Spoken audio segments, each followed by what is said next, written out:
Imagine using AI to launch a cleaning business that can potentially bring in $10,000 to $20,000 every week without any prior experience. Today, I'm going to show you exactly how you can achieve this with minimal startup costs. I've put together a foolproof, on-screen, step-by-step guide for you to follow. This is more than just an informational video. It's a hands-on walkthrough. You'll learn to build your thriving cleaning business from scratch, a process for which franchises often charge upwards of $80,000. But I'm giving you this blueprint to success completely free. I'll guide you through setting up cutting-edge infrastructure for email, phone, and website, all designed to maximize your success. I'll show you how to copy my custom-tailored Google Ads campaign that I've refined to perfection. I'll give you the step-by-step settings, compelling ad content, and my exclusive set of high-performing keywords, all designed to bring in a steady stream of loyal recurring customers. Next, I'll guide you through getting an automated, fully functional website that runs on autopilot, getting customers by giving instant quotes and booking them directly onto your team's available schedules, 24/7, all without you having to lift a finger or pay a single penny in startup fees. And there's more. I'll share with you my customized job description and application templates, as well as my formula designed to attract the right talent for your business. This means you'll be able to focus on the big picture, steering your business towards growth and success, while your team ensures every home they clean sparkles to perfection. Now, this video stretches almost 3 hours, packed with invaluable information and actionable steps. So, please hit the like button, subscribe, and consider bookmarking this video. This guide is designed for active participation, so it's important to take a break when needed, then come back to continue where you left off. This journey to success is meant to be taken step by step. Don't rush. Pause the video when needed, apply the lessons, and proceed at your own pace to ensure you're aligning closely with my guidance and setting things up correctly. If you encounter any hurdles, have questions or problems, or simply wish to share some insights, drop a comment below. I'll be here to assist you and will respond promptly to support you as you follow along with me. Are you ready to join the ranks of successful entrepreneurs? By the end of this video, you'll not only have your business set up and running, but also possess the essential tools and knowledge for success. Follow along with me as we go on this journey together. Your future as a thriving business owner starts now. Let's begin with the idea phase, where we start shaping the identity of your cleaning business. Let's touch upon a concept you might have heard of, the unique selling point. But before we dive in, I want to make something clear. Having a unique selling point is beneficial, but it's not a make or break element for your business. It's an added advantage, not a necessity. So, what exactly is a unique selling point? It's a feature or aspect of your business that differentiates you from the competition. It's like your business's unique flavor. However, not everyone might have a clear, unique selling point at the start, and that's perfectly okay. Many successful businesses grow and develop their unique selling point organically over time. For instance, in our example business that we're going to create, we're going to use eco-friendly and climate-friendly cleaning as a unique selling point. But if you don't have a specific unique selling point right now, no problem. Your business can still offer exceptional value through quality service, reliability, or excellent customer care. These core principles can be just as compelling to your customers. If you do have an idea for a unique selling point, that's great. It could be something you are passionate about or a unique approach you have in mind. However, if you're still figuring it out, don't let that stop you. The most important thing is to start your journey and refine your business model as you grow and learn more about your market. Remember, your focus at this stage is to lay a solid foundation for your cleaning business. Whether you have a unique selling point or not, you're on the path to creating a service that people will love and trust. So, let's keep moving forward, knowing that your business's unique identity will develop naturally as you progress. Now that we've gone over the unique selling point, it's time to solidify your concept with a distinctive identity. The next crucial step on our journey is finding the perfect name for your business. A name that reflects your vision and captures the essence of your services. Choosing a name is more than a formality. It's the foundation of your brand identity, your first impression to potential clients, and a reflection of your business's personality and values. Whether you're starting with a name in mind or you're brainstorming from square one, this step is vital in making your business memorable and impactful. If you've already got a name, that's great. But if you're still in the thinking phase, don't worry.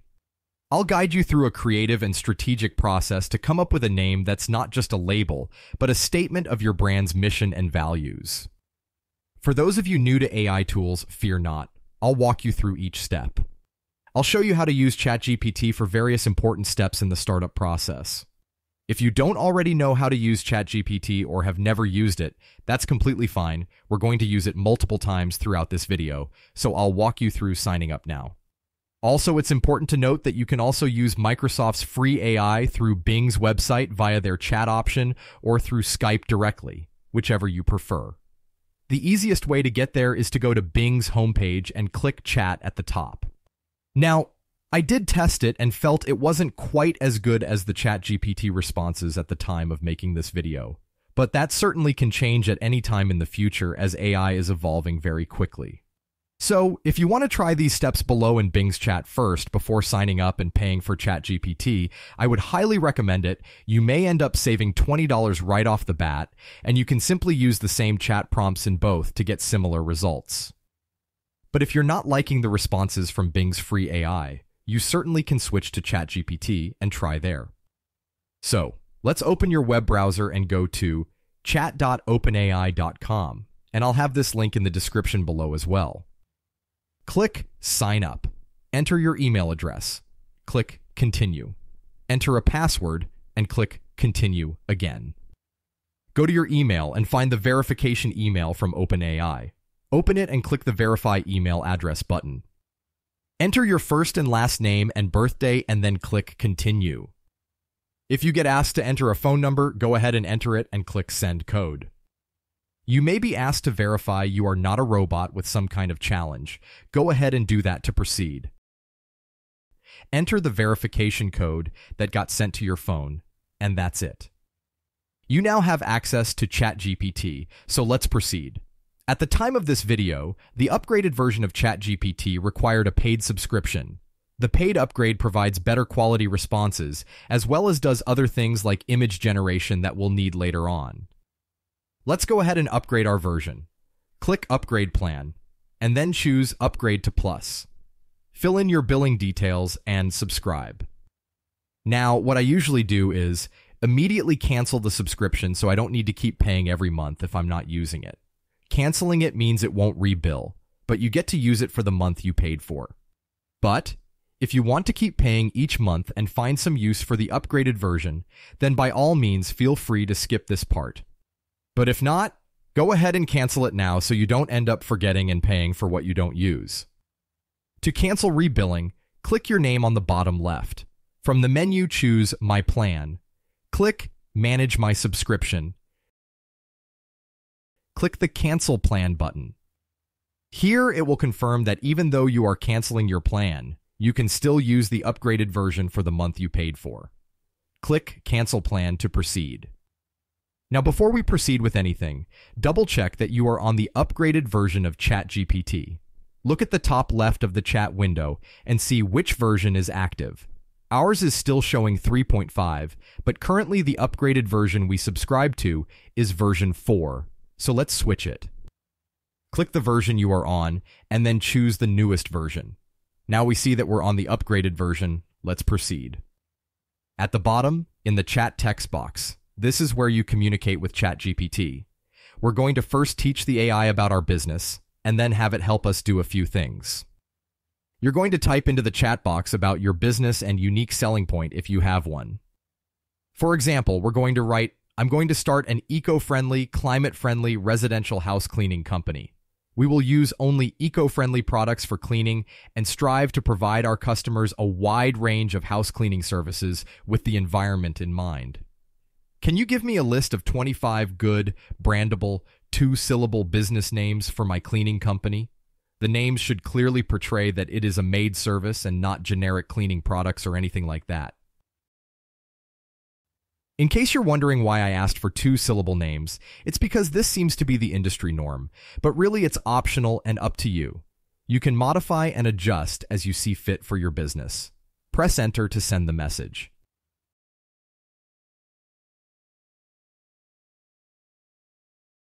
So ChatGPT gave me 25 business name suggestions. If you don't like any of these, you can ask for another 25 names and repeat as much as you want until you find a name you like.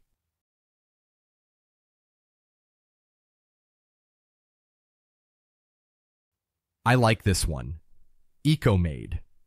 But before I can proceed with naming my business EcoMaid, I need to check a few things to make sure I can use it. First, we're going to check if the name has been trademarked in the US. We do that by opening a new tab in the browser and going to tmsearch.uspto.gov, and I'll have this link in the description below as well. Once here, in the search box, put in the name you selected and search for it. Any matches will be shown in the results here. You can see trademarks that are live and that are dead, and the industry they are in. If there is a big list of results, and you aren't seeing anything in your industry, you can type in the industry in the second box next to the search term and search again. This will help refine the results a bit to your industry. Here you can see EcoMaids is a live trademark. Let's see if it's in our industry or not. Go ahead and click it to get more details about this trademark. Once the details page loads, open the Goods and Services section. Here you can see it's registered under two different goods and services. One is for maid service, and the other is to franchise residential cleaning services. So because it's the same or similar industry with the same name, we can't use that name. But make sure to check against both the name and industry, as you might find a name that is trademarked but for a completely unrelated industry, in which case you might still be okay to use it if there is no risk of confusion. Here is an example of the same trademarked name for a different industry. They make or sell brushes for vacuum cleaners. But since EcoMaid is already a live trademarked maid service, we should not use it. So I'm going to go back to ChatGPT and find another one in the list I like. Let's try Green Gleam and check if it's trademarked in the USPTO search again. It looks like Green Gleam is not trademarked already, as there wasn't any match in the trademark search. One final step now is to make sure the name is not already being used in your state. You can do this by doing a business search with your Secretary of State's website. I'll search Florida, for example, but you should find your own state's Secretary of State business entity lookup page and search there. Here I'll search by name since that's what I'm checking for. I search the name and I don't see any matches. I'll try a possible variation with spacing. Still no matches, so the name isn't already being used in my state. Congratulations, you now have a business name for your new company. Let's ask ChatGPT to create a slogan for our brand as well. Respond to the AI with the following. I chose the name Green Gleam. Can you create a slogan for me? If you don't like the slogan it picked, you can ask for more by typing something like, "Can you give me a few more slogans?" Let's try Where Clean Meets Green. Once again, check these terms against the trademark database to make sure you aren't picking a trademarked slogan. Upon checking this, we find that there is a company using the term Where Clean Meets Green. This will be too similar of an industry and slogan, so let's pick another one. Let's try Sparkling Homes Happier Planet.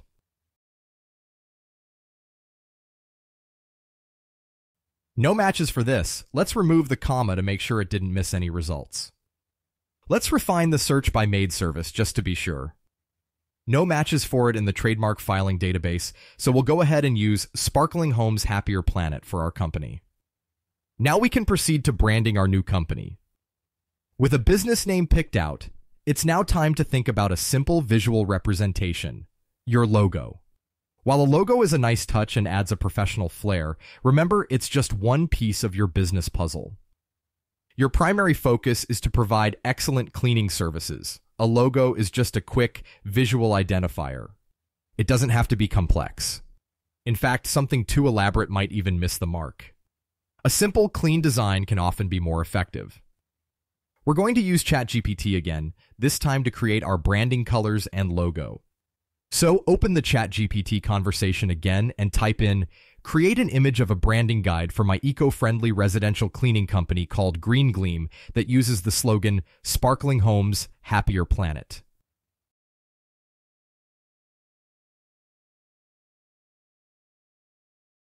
Here we can see a branding guide with colors and logos. If you don't like this first one, you can ask for more. We're going to ask ChatGPT to try a variation of orange and green.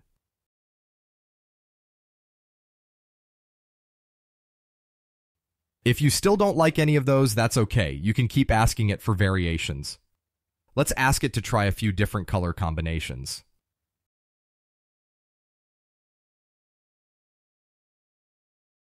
And let's get one more to choose from. Let's tell it to try a dark blue and a bright green.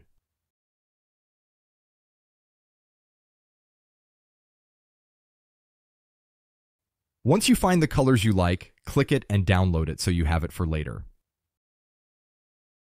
Now, if you like any of the logos in the branding guide, you can skip the logo step, but I didn't like any of them, so I'll proceed with creating a logo and then I can combine them later on. Let's ask ChatGPT to create a logo for an eco-friendly residential cleaning company called Green Gleam.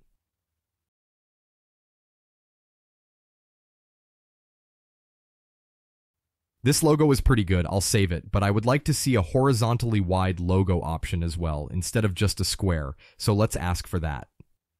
So I'll ask, can you create a horizontal logo with the logo image on the left and to the right, the text Green Gleam?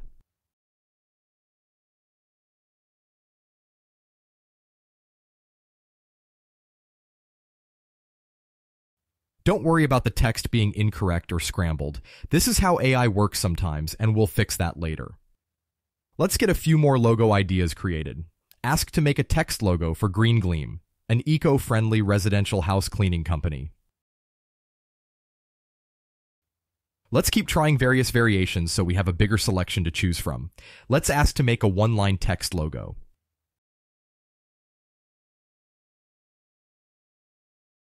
Let's try something a bit more specific now.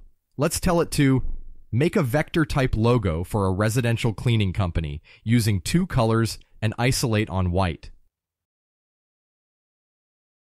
If you made a mistake, you can stop the generation by clicking the stop button in the text box and then going up to the request and clicking the pencil icon.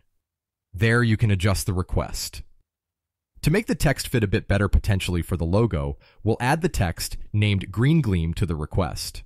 Once the request has been edited, we can click Save and Submit, which will begin generating the new response based on our edited request. Keep trying various different prompts until you find a logo you are happy with.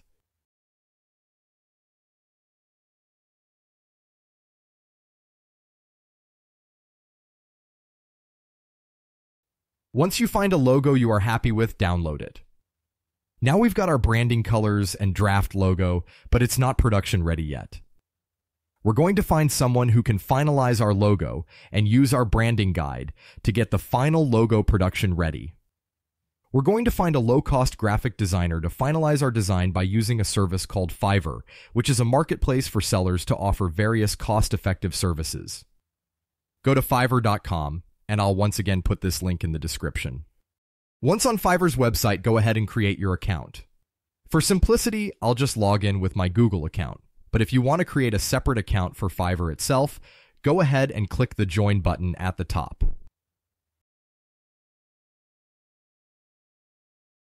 Fill out the sign-up form and create your account.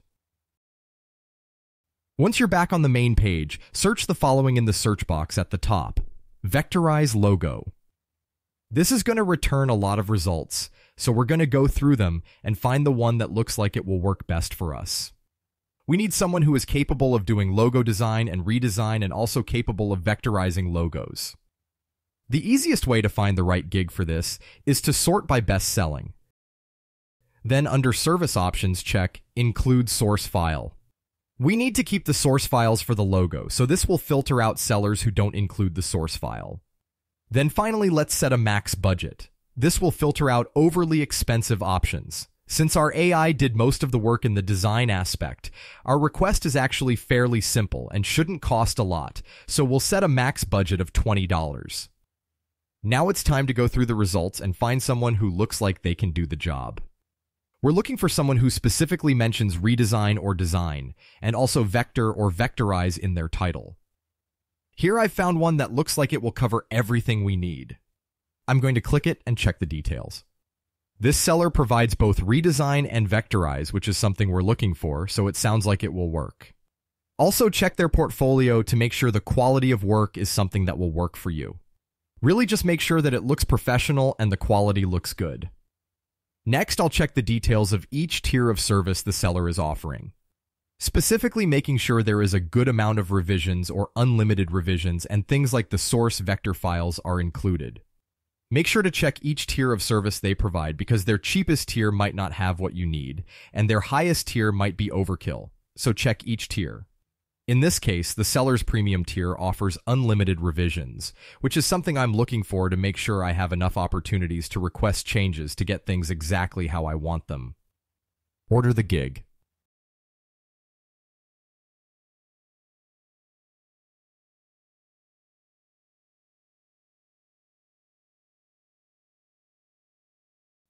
Once the gig is ordered, you need to fill in the details. Let them know you have a branding guide with the colors you like and 2 logo styles that you like attached. Tell them to pick which logo style they think will work better, or simply combine them both into one.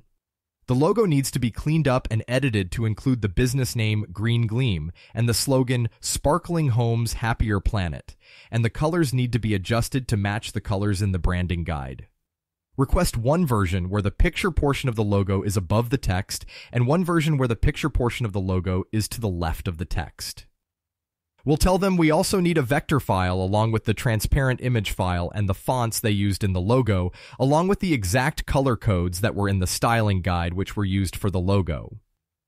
If your branding guide already has the logo you like, and you didn't create a separate logo, then simply attach that to your order and let the Fiverr seller know that they should extract the logo from the branding guide, separate it out, edit it to include your business name and slogan, and then vectorize it. They should also include the same items as mentioned above, such as the transparent image file and vector file, fonts, and exact color codes. If you did create a separate logo, then you should attach both the branding guide with the colors you like and the draft logos. Once you've filled out the details and attached the images, go ahead and start the order. Delivery times can vary, so order the gig and have the Fiverr seller start working. They will most likely ask questions and have a few back and forth messages with you. If this is the case, make sure to check your messages or check back on Fiverr.com to see if there are any updates and respond quickly as to not delay things unnecessarily. Don't forget your Fiverr order should also include revisions. So if the Fiverr seller delivered something that isn't quite how you like or quite right, don't hesitate to use those revisions, especially if you're unhappy or want further edits or revisions on the work the Fiverr seller submitted. As you continue with the rest of the steps in this video, keep working with the Fiverr seller to get the logo exactly where you want it. The logo creation process should not delay the remaining items in this video, so you can continue with this video while the Fiverr seller is working. With your logo now in the works, it's time to secure the central hub for your cleaning business's online operations, your domain name. This isn't just an address. It's the platform where your administrative tasks, staff interactions, and customer engagements come to life. In this surprisingly easy step, I'll quickly show you how to register a domain that reflects your business name, making it straightforward for clients to find and connect with you. Remember, domain names are unique, so we'll also explore how to choose the best available option if your businessname.com isn't available. We're going to use Porkbun for our domain registration. If you're new or not quite tech savvy with domain registrars, I strongly recommend following along with me on Porkbun. I'll guide you through each setup step on their platform, simplifying the process for you. This way it'll be easier to replicate what I'm doing in the video. However, if you're already comfortable with another service like GoDaddy or Namecheap, you're welcome to use those and adjust accordingly. If you already own a domain name or have a preferred registrar, that's completely okay. But for those who are starting fresh, Porkbun is my choice because they update DNS settings quickly, which means your website will be up and running faster. Plus, they offer competitive pricing. So, let's get started and make your business's online home a reality. Head over to porkbun.com, and once again, I'll leave a link for this in the description below. Once on their website, in the Find Your Domain text box, put in your businessname.com. So for our example business, we'll put in greengleam.com. We see here that greengleam.com isn't available, and that's fine. We can try another variation. Let's try our company name with cleaning at the end, greengleamcleaning.com. This one is also not available, so now we're going to add the word house in front of cleaning. So let's try greengleamhousecleaning.com. Success! This one is available. Now I know it might seem like it's a bad thing that the business name .com isn't available, but it's actually not, and can work to your advantage. The reason for this is because quite often having keywords related to your business in the domain name can give you a boost for those keywords in some search engines. Most customers will come to your website via links either through search engines or ads, or will call you through your phone, so don't worry too much about the domain name not being short or anything like that. It's not super important. Let's proceed with greengleamhousecleaning.com by clicking the red plus on the right side of the domain names row. Then click the checkout button that appears near the mouse. At the time of this video, Pork Bun was running a coupon with the code AWESOMENESS. Go ahead and try it to see if you can save anything here with that. Click the Apply Coupon button and enter AWESOMENESS into the coupon code and click Update Cart. For us it worked and saved us $1. Hey, every little bit helps, so why not? Click Continue to proceed with buying our domain name. We're going to create an account for Pork Bun. Pick a username and password. Then enter your email address, your name, address, and phone number. Choose whether to opt into their newsletter or not, and then click the Create Account button. Pork Bun will email you a verification code to verify your email for your new account. Let's go ahead and verify it by opening a new tab and going to your email. Open the account creation email from Pork Bun. Copy your verification code. Then go back to the Pork Bun browser tab, paste it in, and click Submit. Next, you'll be taken to the payment page. Choose your preferred payment method and pay to complete the checkout process. Now you'll see your domain name in the list, and it might take a few minutes to complete the initial setup, which is fine. We'll come back to it later because we'll need it again in the upcoming steps. Congratulations, we now have our domain name registered. Now that you've secured your domain name, it's time to establish your professional email. Having an address like contactyourbusinessname.com isn't just professional, it shows your clients you're serious and established. We're going to use Google Workspace for this. You might wonder why we're choosing Google Workspace. Well, it's simple. While there are several ways to set up an email account, Google Workspace stands out because it is cost-effective, has a user-friendly interface, and offers reliability. Your emails are more likely to reach their destination without getting lost in spam folders with Workspace. So let's begin. Open a new tab in your browser and head to workspace.google.com. Once the page loads, click the blue Get Started button at the top right. On the next page, enter your business name. For number of employees, select Just You and click the blue Next button. On the contact info page, enter your first name, last name, and your current working email address, whatever email you are currently using or have access to. Then click the blue Next button. On the next page, the Google Workspace Setup page, you are given two choices.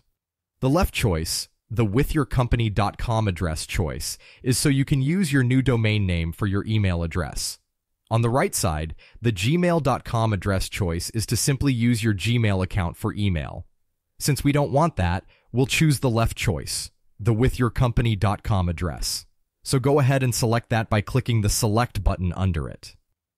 The next question is asking if we have a domain name for our business. Since we just registered one on Pork Bun right before this, we can answer, yes, I have one I can use. Click that button to proceed. Next, it will ask you to enter your domain name. You can either type this in or switch back to the Pork Bun tab, copy the domain name to the clipboard.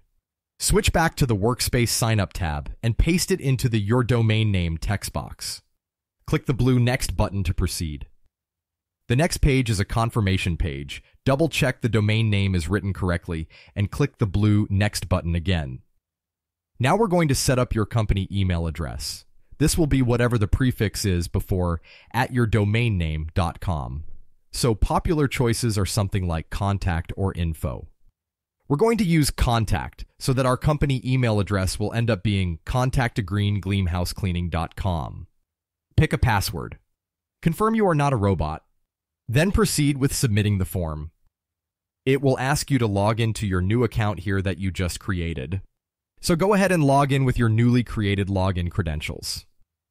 It may ask you to verify your phone number at this stage. So if it does, go ahead and do that by entering your phone number and clicking the blue Get Code button. Enter the verification code you received and click Verify. Proceed with signing up for the account.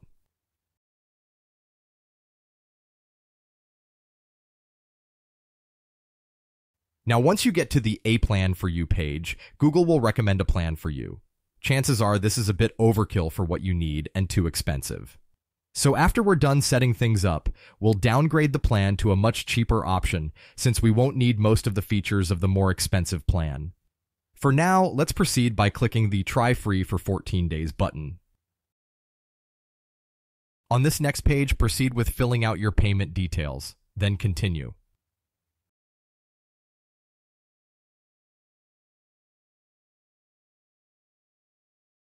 Once the page is done loading, click the Next button to proceed. Now the welcome page should be loaded. Here you'll see the Activate link in the first box. Go ahead and click that. This will load the DNS settings page. This is how we'll link our newly registered domain name to the email address we've created. Go to the Pork Bun tab, and if it's still showing pending initial setup here, refresh the page by pressing F5 on your keyboard. It may make you re-log into your Pork Bun account here. If so, do that and you'll get back to this main page. Under your domain name, there is a small link that says DNS. Click that. This will load up the DNS record form. Now let's switch back to the Activate Gmail Google Workspace tab. Click the Next Go to Step 2 link at the bottom right of the first box. Here are the DNS records we need to add to our domain.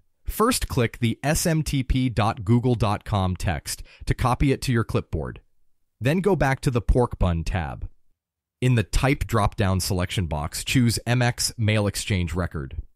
Then choose the Answer text box and paste in the smtp.google.com text we just copied. In the Priority text box, put the number 1. Then click the blue Add button. Now go back to the Activate Gmail Google Workspace tab again. Click the text in the Get Your Verification Code box to copy it to your clipboard.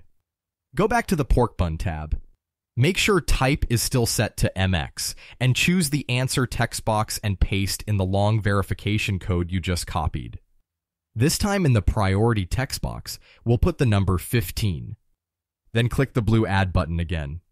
Now if you scroll down, you'll see the 2 MX records we've added have been saved and show up in the table of DNS records. Now go back to the Activate Gmail Google Workspace tab again. Click the blue Activate Gmail link at the bottom right of the box. Now this next step can take up to 5 minutes. Let it run and wait.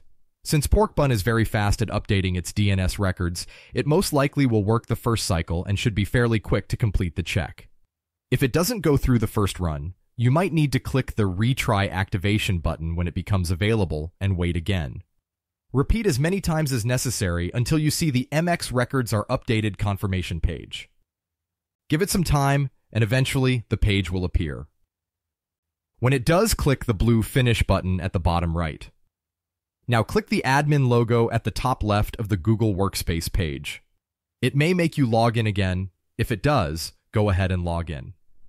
In my case, I was already logged into my personal Gmail, and because I want to add my new company account to my existing personal Gmail account, I log into that one first. Once logged in, I have the option to Add Account, so I click that. Then I log in with my new company login credentials, contactagreengleamhousecleaning.com, and proceed to sign in. Now I've added my new account to my existing Gmail, which will make switching between my personal email and my new company email very easy. You'll see when you click the circle with your initial at the top right, it will show both Google accounts in the list. Switching between them is as simple as clicking the other account in the list. But first, before we dive into your new company email account, let's downgrade our workspace plan so we don't end up overpaying for a more expensive plan we don't need. On the left side of the workspace page, click any of the icons there to expand the menu. Once the menu is expanded, click the Billing tab, and then click the Subscriptions sub-tab. Then click your workspace subscription. Once there, click the upgrade or downgrade under the Google logo. Then find the business starter box and click the downgrade link on the bottom of that box. Once the confirmation page loads, scroll down to the bottom and click the blue Next button. Here you can choose if you want to stay on the flexible plan, which lets you pay monthly, or switch to the annual plan, which lets you pay yearly with a discount. This is up to you what you choose here, but for me, I'll keep it monthly for now, and may eventually later switch to an annual subscription for the discount. Scroll down to the bottom and click the blue Checkout button. Once the next checkout page loads, click the Place Order button. Now you're all set and your subscription is on the less expensive plan. Now let's try your new email address. Open a new tab and go to gmail.com. If you already have a personal Google account or Gmail account, you'll still see the old one here. As mentioned before, when you want to switch between accounts, in our example, we want to go to our company account, click the circle with your initial at the top right of the page.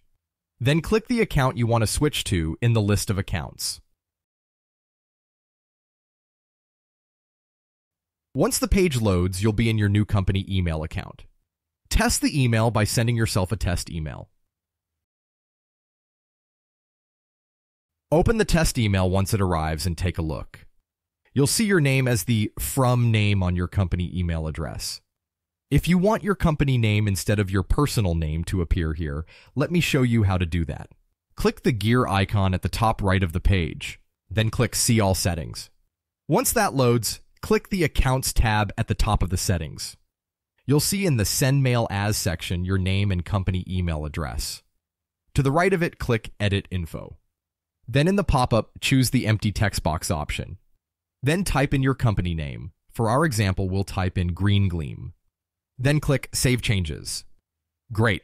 Now your company emails from name will be your company name. Congratulations! Your professional company email account at your own domain is now fully set up. You've just taken a significant step in establishing your business's online presence and credibility.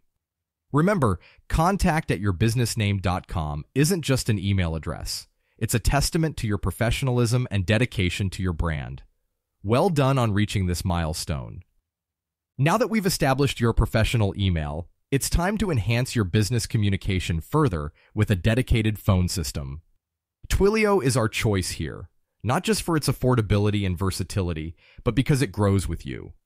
As your business expands, Twilio can effortlessly scale from a basic phone system to a sophisticated communication network with SMS reminders, call routing, and more. It's a seamless way to evolve your setup without the hassle of changing numbers or experiencing downtime. If you're currently using a personal number, don't worry. We'll configure Twilio to forward calls directly to it, maintaining your privacy and making it easy to update call routing preferences as needed in the future.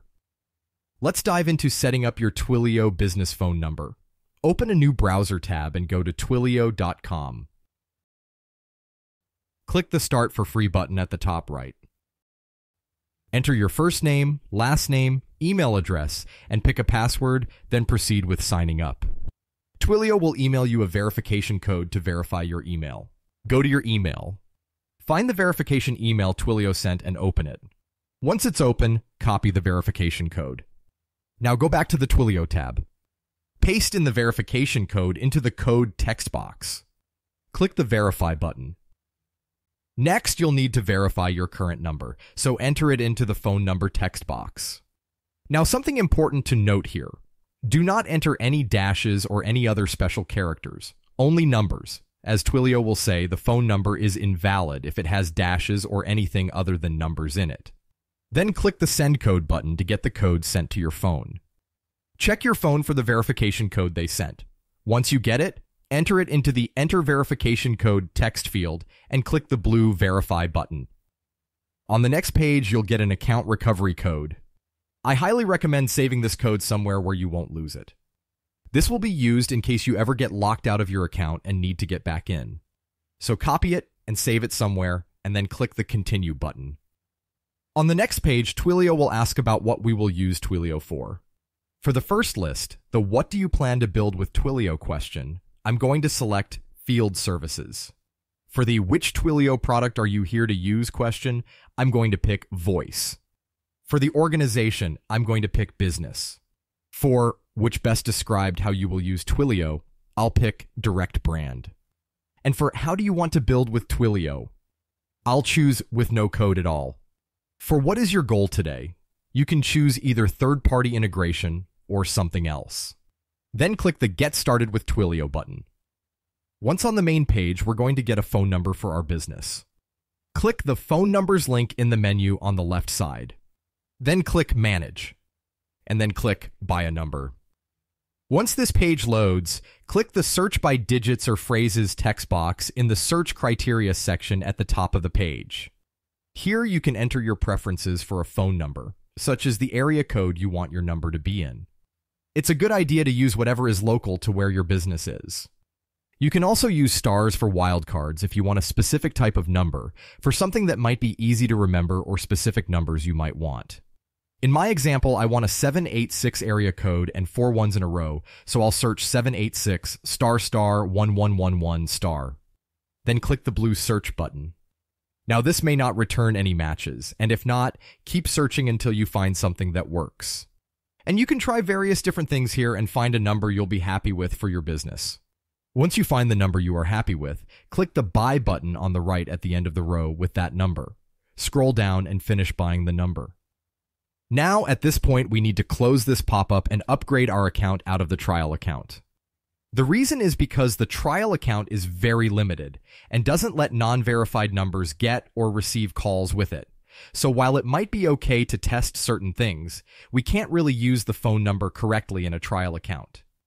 Close the pop-up and click the upgrade link at the top of the page in the green trial balance area. Enter your address and then click the Continue button. On the next page, choose No and click Continue again. Now here we're going to need to top up our account with some funds and also turn on auto recharge so that our phone number doesn't unexpectedly get turned off because we forgot to add funds when needed to the account. The minimum top up is $20, so we'll start with that. That should last quite a while before we need to top up again. Check the Yes, Enable Auto Recharge checkbox. I'm going to put $10 as my balance goes below threshold and $20 as my bring balance up to number. You can set whatever you want here, then click Continue. On the next page, enter your billing details and then click the Confirm Payment button. Now let's go out of billing and back to our active phone numbers table. You'll see your new phone number. Now the phone number isn't set up yet, we simply reserved it and we'll set it up in the next step. Now something important to note here, if you want to eventually enable things like SMS feedback requests, SMS appointment reminders, and two-way SMS communications between staff and customers for your business using your Twilio number, you'll need to do what's called A2P registration and verification. This is a regulation that was put into effect, I believe, mid-December 2023. And it requires 10-digit phone numbers to go through a registration and verification process to get approval to use SMS communications for business. For now, we won't register for this yet, and I don't recommend trying to register for this until your business has been operating for at least 1 month. I've heard people being denied approval if they are too new or can't prove legitimacy, so for now we're going to only use our new phone number for voice calls for our business. And later on you can apply for approval to expand capabilities to SMS. With our new phone number purchased, it's time to integrate it into a centralized system that will power your business operations. This is where Service in Sync comes into play. It's not just about managing a phone number, it's about bringing together your website, back office software, and customer database into one seamless, efficient platform. Service in Sync is a game changer for residential cleaning businesses. It simplifies appointment scheduling, customer management, and task coordination, all while being incredibly user-friendly. Whether you're coordinating a team of cleaners or managing bookings yourself, Service in Sync adapts to fit your specific needs. By centralizing your operations with Service in Sync, you'll save time, reduce errors, and provide a smoother experience for both your team and your customers. It's about working smarter, not harder, and freeing up your time to focus on what really matters, growing your business and delivering outstanding service. So let's set up Service in Sync. Go to serviceinsync.com. Click the Sign Up button at the top right of the page. Something to note here. We're going to put in our new company email for the email address in this form. This is because a lot of important business-related items get sent from Service in Sync, and we want those to mainly go to our company email, rather than our personal. Pick a username and password for your account and proceed to register. You'll need to verify your email, so go to your email. Remember, if you're using Google Workspace and you are on your personal email account, switch it here to your company one, since that's the email we're signing up with. Once there, find and open the verification email from Service in Sync. Click the Complete Account Setup button in that email to proceed. Once back on the Service in Sync page, you'll be brought to the Setup Wizard. Here it will ask you for your business name. Put in your business name. Then click the green Next button. Fill in your address. Then click the green Next button. Make sure your time zone is correct. It doesn't have to be your exact city, just any city that's in the same time zone as you. Then click the green Next button. For logo type, leave it as just use my company name as my logo for now. Even if your Fiverr order is complete and you have your logo ready, we're going to actually do that in a later step. Click the Next button to proceed. On the next page, you'll enter your new company contact details. Enter your company email that we created and the phone number that we reserved in Twilio. Let's go back to Twilio and get that phone number. Open a new tab and go to twilio.com again. You may need to log in again. If so, go ahead and do that to get back to the main page. Once you are in, click the Phone Numbers section on the left. Then click Manage. Then click Active Numbers. Here is your phone number again.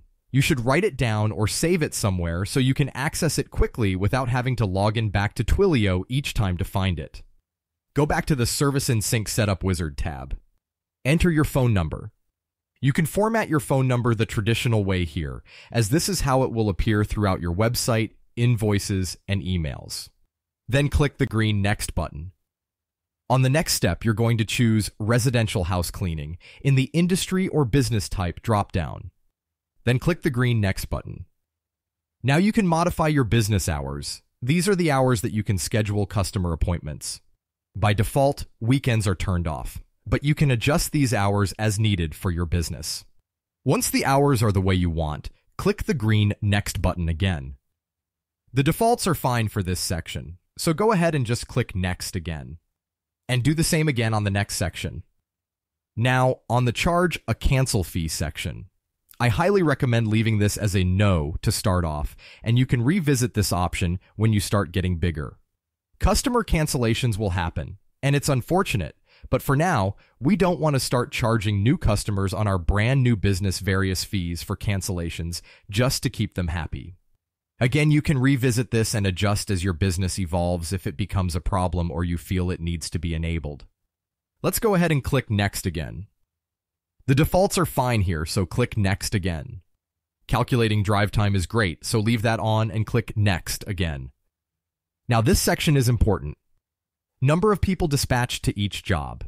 If you are starting out as just you, change this to 1. If you already have a second person ready to go clean with you, then leave this as 2. In my example business, I'm starting as just myself, so I'll change this to 1. But once the schedule starts filling up, I'm going to immediately begin looking to hire a second person to clean with me. The industry standard is 2, and the jobs are much faster and easier to complete with 2 people, so you should aim to have 2 people dispatched to each job. Once that's set, click the Next button again. The next page is asking the service radius. How far are you willing to go to do cleanings? I'm going to change this to 30 miles as 50 is a bit too far for me. But if you're willing to drive 50 miles for cleanings, then you can leave it as 50. Adjust this to whatever works for you and then click the Next button again to proceed. For the next section, leave this as is and click Next again. This next page is good as default and I'll click Next again. Now here, it's asking us who processes our credit cards. We haven't signed up for that yet and will in a later step, so for now, choose I don't take credit card payments. We'll change this later once we get our credit card processor set up, so go ahead and click Next again. Leave this page as is and click Next again. Leave this page as is as well and click Next. Now here we need to add a staff member. This would be myself for now. If you have two people ready to work already, you would add both of them here. Once you're done, click Next once again. On this next page, we're going to link our new company email to the system. You don't need to enter your password here if you're using Google Workspace or Gmail, so just click Next to proceed. A pop-up for your Google accounts will open. Choose the company email here. In our case, we'll choose our contact@greengleamhousecleaning.com email. Click it. Then click Allow to link it. Now on this last step, this is what your local website URL is going to be. It doesn't matter too much what you put here because we're actually going to set up our new domain that we registered to run our website. But you still need to enter something here. For simplicity, you can just put your company name. I'll put Green Gleam here. Now click the Finish button. Take a look at the confirmation pop-up and double-check the web page URL appears how you want. This is one of the only things you can't change after continuing, so check it carefully. Then click the blue Confirm and Save button to complete the setup. Now that we've got the system set up, let's start connecting our moving parts that we've already created. We've connected our email account already during the setup. Let's connect our new phone number now. Go back to the Twilio tab if you have it open already. If not, go ahead and open a new browser tab to twilio.com and log back in. Once there, click the My First Twilio Account text at the top under Console. Now switch back to the Service and Sync tab. Once there, on the left-hand side, go to Settings. Then click SMS and Phone. Once that loads, click the Add Phone or SMS Service API button. Go to your Open Twilio tab. Scroll down until you see your account SID and click the Copy button on the right side of that text field. Jump back to the Service and Sync tab and paste that into the Account SID text field. Now jump back to the Twilio tab and copy the auth token field the same way by clicking the copy icon in that text field. Go back to the Service and Sync tab and paste that into the auth token text field. Now jump back to the Twilio tab and copy the My Twilio phone number field. Go back to the Service and Sync tab and paste that into the From Phone Number text field. For Active for SMS, choose No, since we haven't had A2P approved yet. And once you get your A2P approved on Twilio, you can modify this and change it to Yes here on this same page. Leave Active for Phone as Yes. In the Forward to Phone Number text field, you're going to put what phone number you want your business calls forwarded to, either your personal number, or if you have a cell phone for your business already, you can put that here too. This you can also edit as needed, so if you later on get a business phone to use for business, you can modify that and put this number here. That's the best part of using Twilio is your customer-facing business number won't change, but where the call gets routed can be changed as needed here. Now click the Save button. Let this run for a minute. It takes a minute because it's setting up your Twilio phone to forward to your number and also setting it up to work with the platform. Once it's done, you'll see your settings here in the table. Go ahead and try it out. Call your business number from a different phone, not the one you are forwarding to, and see if your forwarding to phone rings. It should if everything was entered correctly here. Now, one more important way you'll need to use your phone number is outbound calling. If you want to make calls from your business number and keep your personal number hidden when making those calls, you can do that here. Click the blue phone icon in the Actions column of the table. The source number is automatically pre-filled as the forwarding to number, and if this is the personal phone number you have access to make the call, then leave it as is. But if you want to make the call from a different number or alternate phone, change the source number to the phone number of the phone you'll be using instead. In the destination number, put the phone number you want to call via the business phone. Remember to put the country code first, so if it's in the US, put +1 first.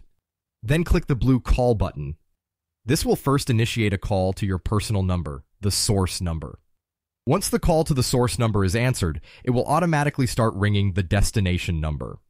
Effectively, this is like conference calling your personal number and the destination number through your Twilio phone number, aka your business number.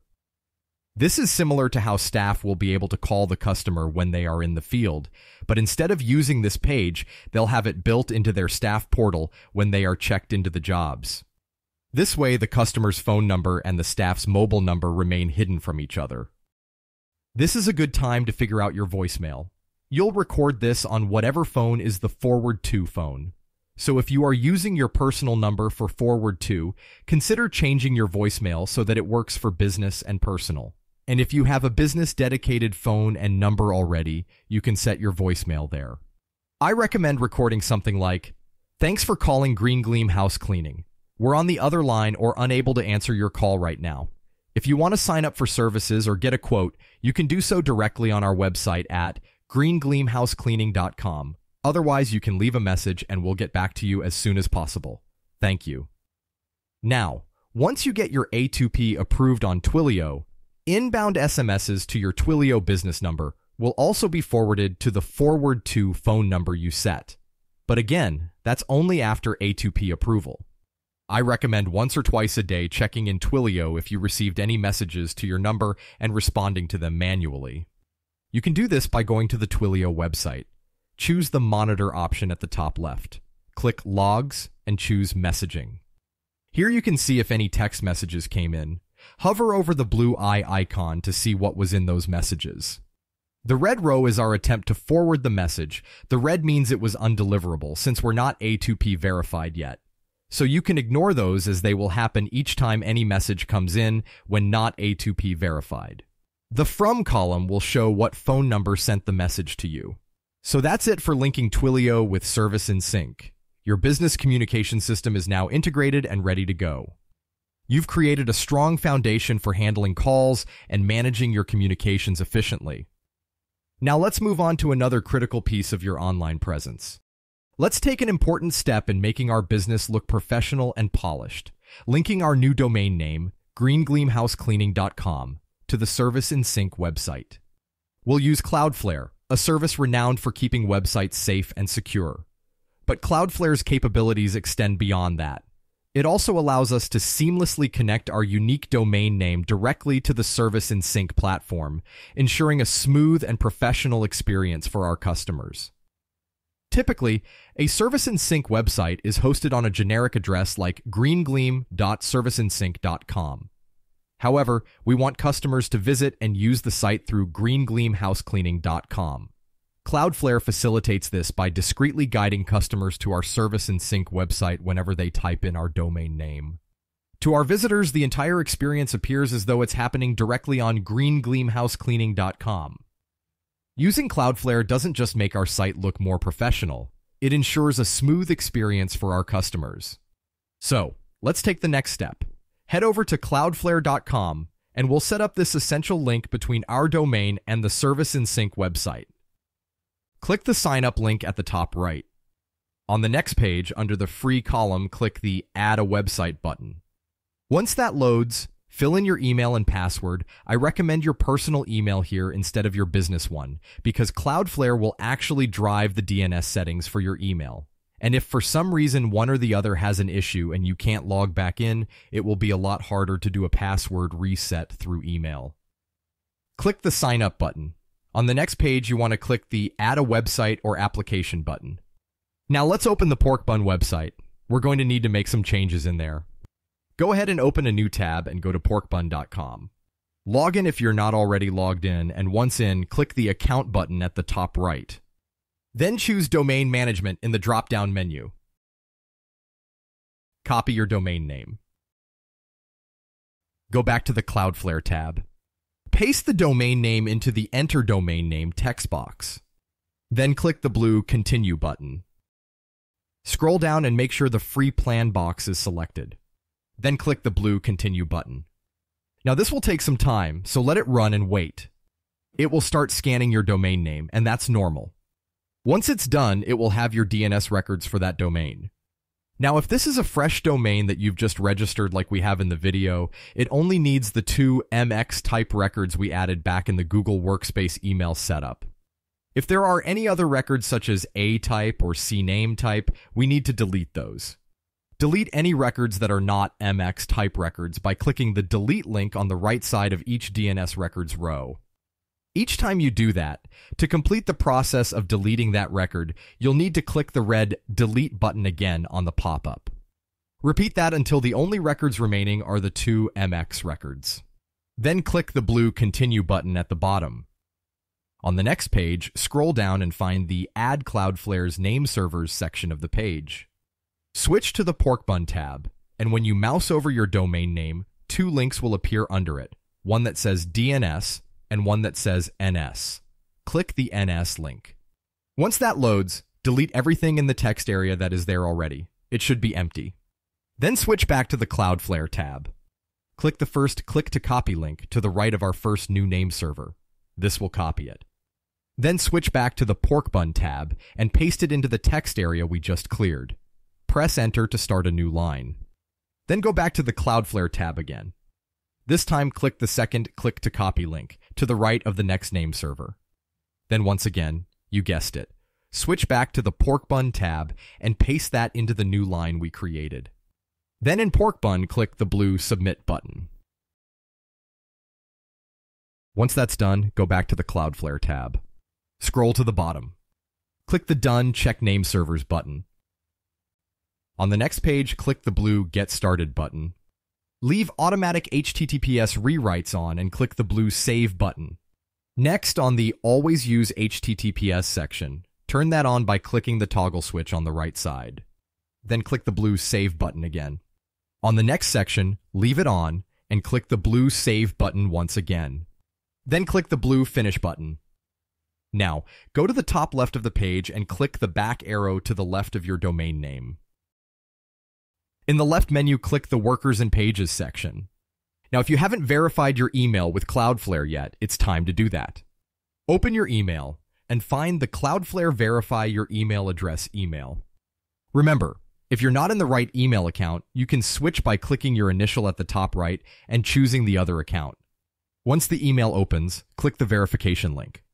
Once the verification thank you page tab opens, you can go ahead and close it. Now switch back to the other Cloudflare tab we had open. Click the blue Create Worker button. You can leave everything here as is and click the blue Deploy button at the bottom right. Once the next page loads, click the Edit Code button. Now go to Service and Sync. If you already have the tab open, click it. If not, open a new tab and log back in.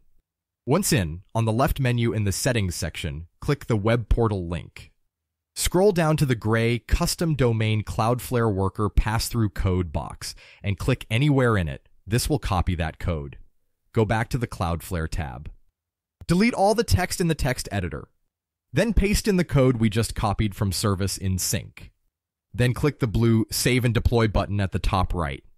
A confirmation pop-up will appear. Click the Save and Deploy button on the pop-up as well. Then at the top left of the page, click the blue left arrow to the left of your worker name to go back. Once the page loads, you'll see a column that says Custom Domains with a 0 in it. Click the blue View link in that column.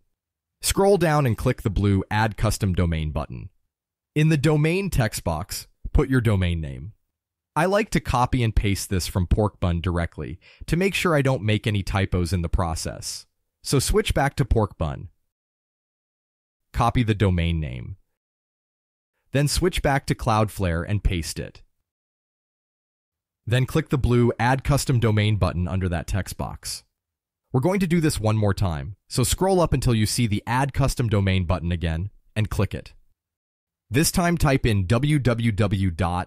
And then paste in your domain name again. So for our example, it will be www.greengleamhousecleaning.com. Once again, click the blue Add Custom Domain button. Now, if you did this right, you'll see two items in the list. Your main domain, in our example, greengleamhousecleaning.com, and one with the www. Prefix, www.greengleamhousecleaning.com. Now, DNS changes like this can take anywhere from a few minutes to 48 hours to fully propagate through the internet. It can vary depending on each internet service provider, so don't panic if your website at your domain name doesn't load right away. If you followed these steps the way I showed you, then the website should load eventually, sometime between now and 48 hours from now. Now, there is one last thing we need to do to make our website work properly with our new domain name. We need to get a Google Maps API key for our new domain. This will ensure the website's address and map-related functions work properly. Without it, customers wouldn't be able to verify their addresses to schedule appointments and so forth, so it's very important. Open a new tab and go to cloud.google.com. At the top right, click the blue Start Free button. Continue with the sign up. On the second step, you'll need to enter your billing details. This is primarily used for verification and in case there are any charges from various Google Cloud services. But since we're only utilizing the Google Maps API, there shouldn't be any charges for the very small amount of API usage we'll need, well, within the free allowed amount. Go ahead and fill out the billing details and continue. Fill out the welcome questionnaire. For what best described your organization or needs section, I put Startup, then click the Next button. For what brought you to Google Cloud, you can pick Use Specific Products or Find a Solution here and then click the Next button. For what are you interested in doing with Google Cloud, you can choose Websites or Google Maps here, then click the Next button again. For what best describes your role, pick CEO, President, Founder, and then click the blue Done button.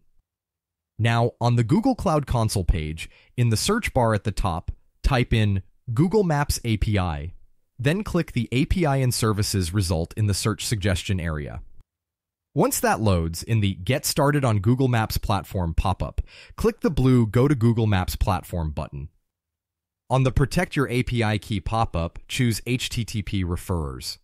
Then in the Referrer text box, type in *, then your new domain name. In our case, it is greengleamhousecleaning.com. Then after that, put a / and another star. Then click the Restrict Key button. The next page that loads is an overview, but we're not quite done yet. We need to add some more referrers. So on the left side menu, click Keys and Credentials. Click the 3 circles on the right side of the Maps API Key row, then in that menu select Edit API Key. Once that loads, scroll down to the Website Restrictions section and click Add. Now go back to the Service in Sync tab if you still have it open. If not, open a new tab and go to Service in Sync again and log in if needed. On the left menu in the Settings section, click Web Portal. Then scroll up to the blue bar and highlight and then copy your Service in Sync website URL. Now go back to the Google API Key Browser tab. Under the Add a Website section, in the Website text box, paste in the copied URL. Now remove the https:// in the beginning and add a / and star at the end. Then click the Done button. Now press the Add button one more time. This time type in your domain name again. In our example, it's greengleamhousecleaning.com, and then put another / and then star at the end of it. Click the Done button again. Now if you did this right, you'll see 3 entries in the website restrictions list. One will start with a star and the other 2 will not. If that looks like it does on my screen, but with your domain and your Service in Sync website URL, then click the blue Save button at the bottom. Now click the Show Key link on the right side of the Maps API Key row. Click the Copy to Clipboard icon to the right of the API key. Then go back to the Service in Sync tab.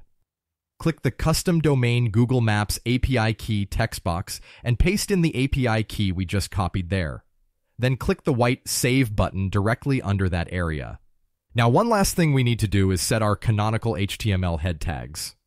Because our website is going to technically exist in 2 places, our domain name greengleamhousecleaning.com and also our Service in Sync page, greengleam.serviceinsync.com, we need to tell search engines which is the main site so they don't get confused and end up possibly not even indexing our page. So to accomplish this, we're going to put the canonical HTML head tag into each page's extra head tags section in Service in Sync. I'll have this snippet of HTML in the description so you can copy it from there. Now paste it into the extra head tags text input. Change the your domain text to your actual domain name. In my case, it's greengleamhousecleaning.com. For the home page, we can leave it like that with no / at the end before the last quotation mark. Now save it by clicking the little button with the disk icon. Now we'll skip the Services tab because technically that goes to the same page as home and doesn't have its own head tags. For the next pages, the subpages like About Us, we do the same thing. But this time after your domain name, paste in the URL as shown in the URL text box in Service in Sync. So for the About page, I'll paste in the code and then scroll up and copy the URL text and paste that in after my domain in the extra head tags. So for the About Us page, the extra head tag should show an href of https://greengleamhousecleaning.com/about. Now save it by clicking the little button with the disk icon, and do the same for the rest of the subpages, making sure the href has your domain and then the same URL as shown the URL text box after it for that specific page. That's it. You've now fully linked your domain name with your website. Congratulations. You've taken a major step in solidifying your online presence, ensuring that your customers will see your business at its professional best, all under your own domain. With this task completed, your website is not just a digital space. It's a seamless, professional extension of your brand. Now, before we set up your website to take credit cards, there's an important legal step we need to complete. We need to establish your business as its own entity by registering it as an LLC. This is vital for several reasons: to start processing credit card payments, open a business bank account, complete A2P verification on Twilio, register for a federal tax ID, separate your business finances from personal ones, and get business insurance. Just like when we checked if our business name was available through your state's Secretary of State's website, you'll need to visit the same site again to register your LLC. Since the process varies from state to state, I can't guide you through each one, but I can show you how to find the right resources. For instance, if you're in Florida, you'd open a new browser tab and search for Florida Secretary of State Register an LLC. Ensure you're on the official site, usually with a .gov domain. In Florida, it's dos.fl.gov or sunbiz.org. Next, head over to YouTube and search for step-by-step guide to register an LLC in Florida. Look for a video that visually guides you through the process on the correct website. Avoid videos promoting third-party services that charge extra fees.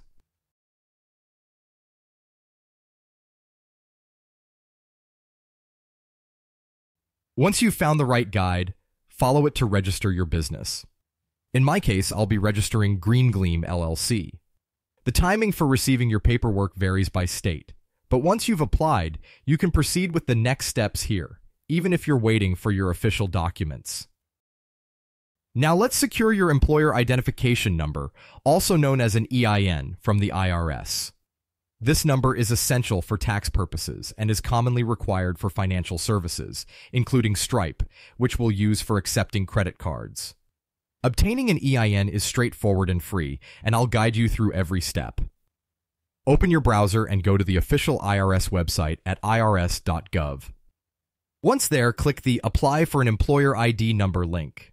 Scroll down and click the Apply Online Now button.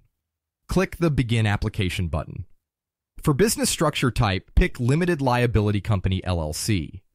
Click the Continue button. On the next page, click Continue again. For the How many members are in the LLC text box, you can put 1 if you are going to own this company yourself. Otherwise, put however many owners there are. In my case, it's just me, so I'll put 1. Select your state. Click the Continue button. On the next page, click Continue again. For why is the LLC requesting an EIN, choose Started a New Business. Then click the Continue button. On the next page, fill in your details. Choose I am one of the owners in the options at the bottom. Then click Continue. On the next page, fill in your address. For the phone number, you should use your new Twilio phone number. Once that's all filled out, click the Continue button again. On the About the LLC page, fill in your details. For the legal name text box, enter your LLC name. In my case, I'm going to put Green Gleam LLC.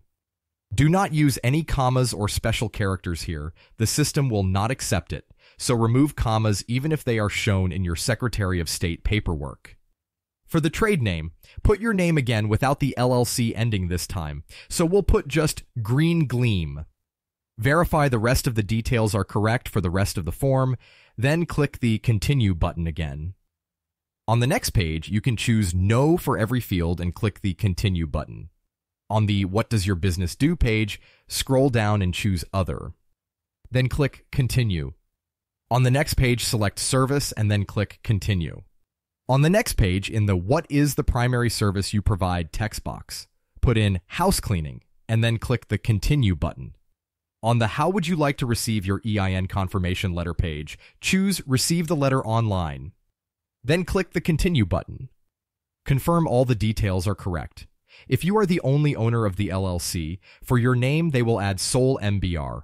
That's normal and just signifies that you are the sole member or the only owner of the LLC, so you can proceed with that. Scroll down to the bottom of the page and click the Submit button. Now on the next page, you can see your EIN at the top where it says EIN assigned. Now let's save your IRS EIN confirmation letter. Click the Click Here for your EIN confirmation letter link. This will either download your PDF or load the PDF to view. If it loads the PDF to view, click the download icon in the PDF viewer to save the PDF file. If you have a different PDF viewer program, find the way to save it and save it somewhere where you know where it is. Once you've saved the PDF and written down your EIN number, click the Continue button. On the next page, click the Continue button again. And that's it. Congratulations, you now have your new business's EIN.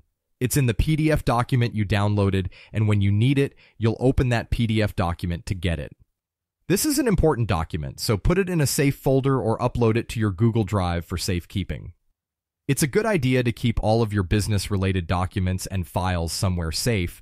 I recommend both locally on your computer and also Google Drive because then you'll have access to your files if your computer or hard drive fail, or vice versa, if you get locked out of your Google account, you'll have your files locally too. But that's entirely up to you and not a requirement, just a recommendation. With your EIN in hand, you've laid a solid legal foundation for your business. This prepares you for the next important phase, setting up your payment processing with Stripe.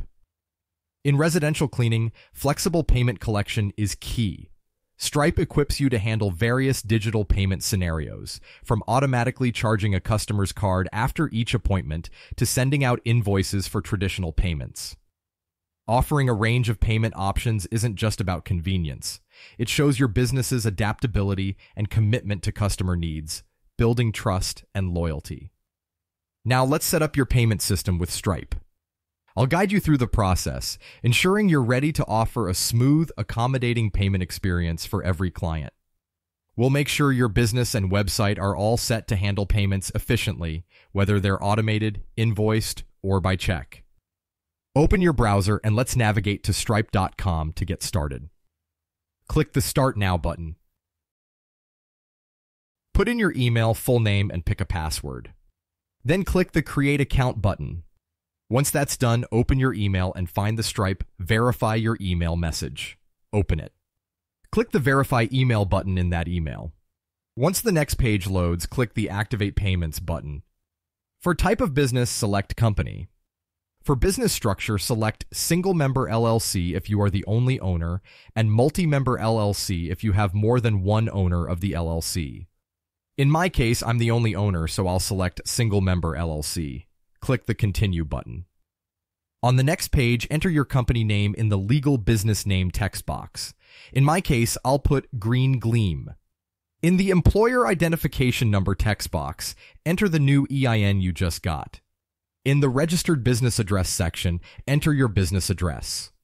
In the Industry section, the closest I could find was laundry or cleaning service, so I selected that.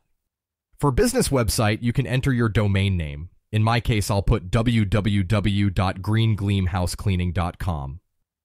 In the product description section, I'll write, we provide residential house cleaning / maid services.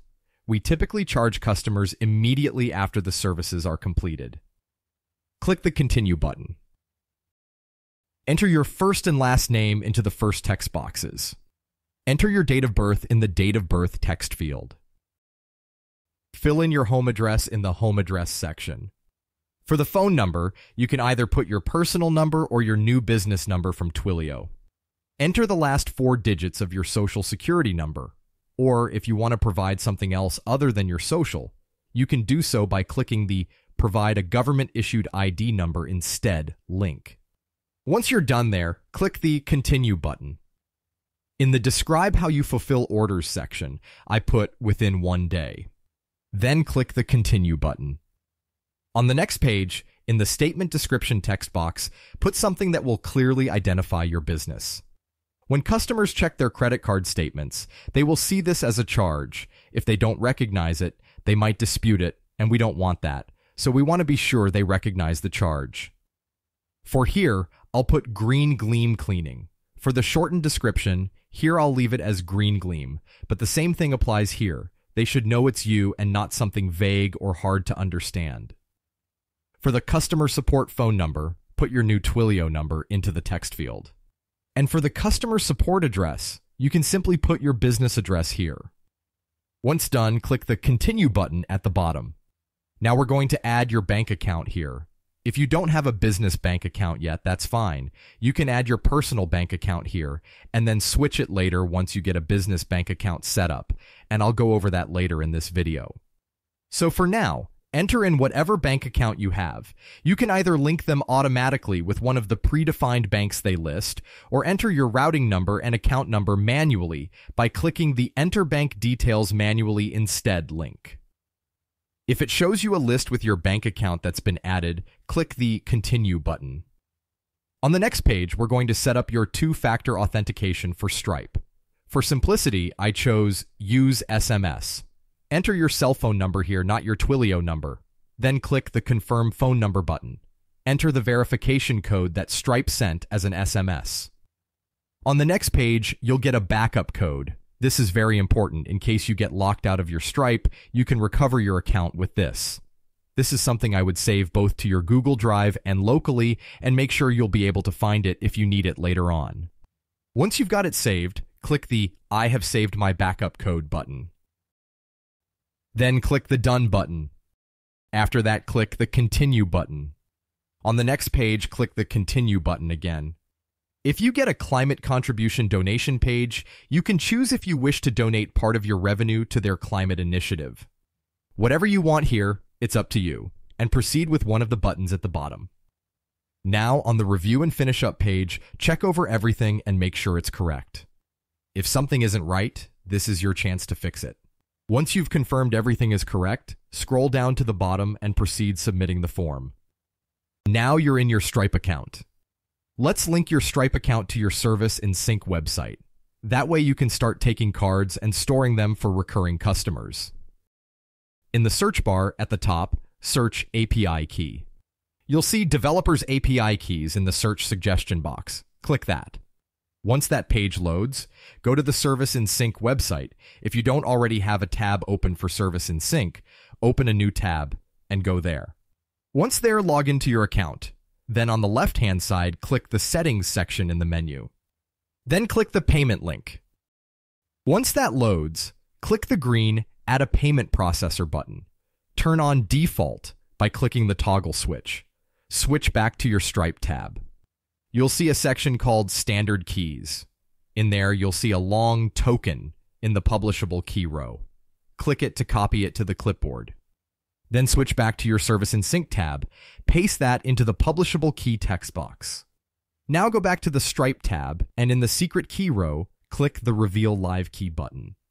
Confirm by clicking the red Reveal button in the pop-up. You'll get a two-factor authentication request for this.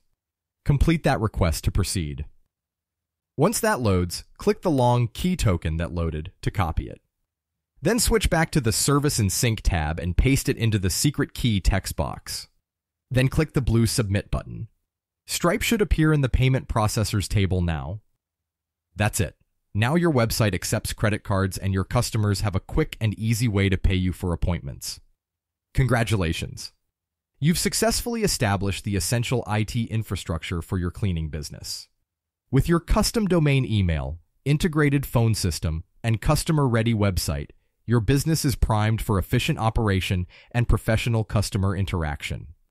You're perfectly positioned to maximize bookings and lead conversions. The next step is to enhance your brand's online image by uploading the custom logo you've developed with Fiverr to your Service in Sync website. If your custom logo from Fiverr is ready, we're all set to proceed. If you're still collaborating with your Fiverr seller on the final touches, that's completely fine. You want to ensure your logo perfectly represents your brand before moving forward. Once you get your logo where you want, you can revisit this section and continue the process. Now let's prepare to bring your brand's visual identity to life on your Service in Sync website. Let's head over to Fiverr.com. Log in if you are not logged in already. Once you are in, at the top right of the page, click Orders. Click your logo gig. Once it loads, scroll through and download any final files. You can download files directly by clicking the small green download icon. Once you've downloaded all the files locally, you can also copy them to your Google Drive for safekeeping if you are using Google Drive.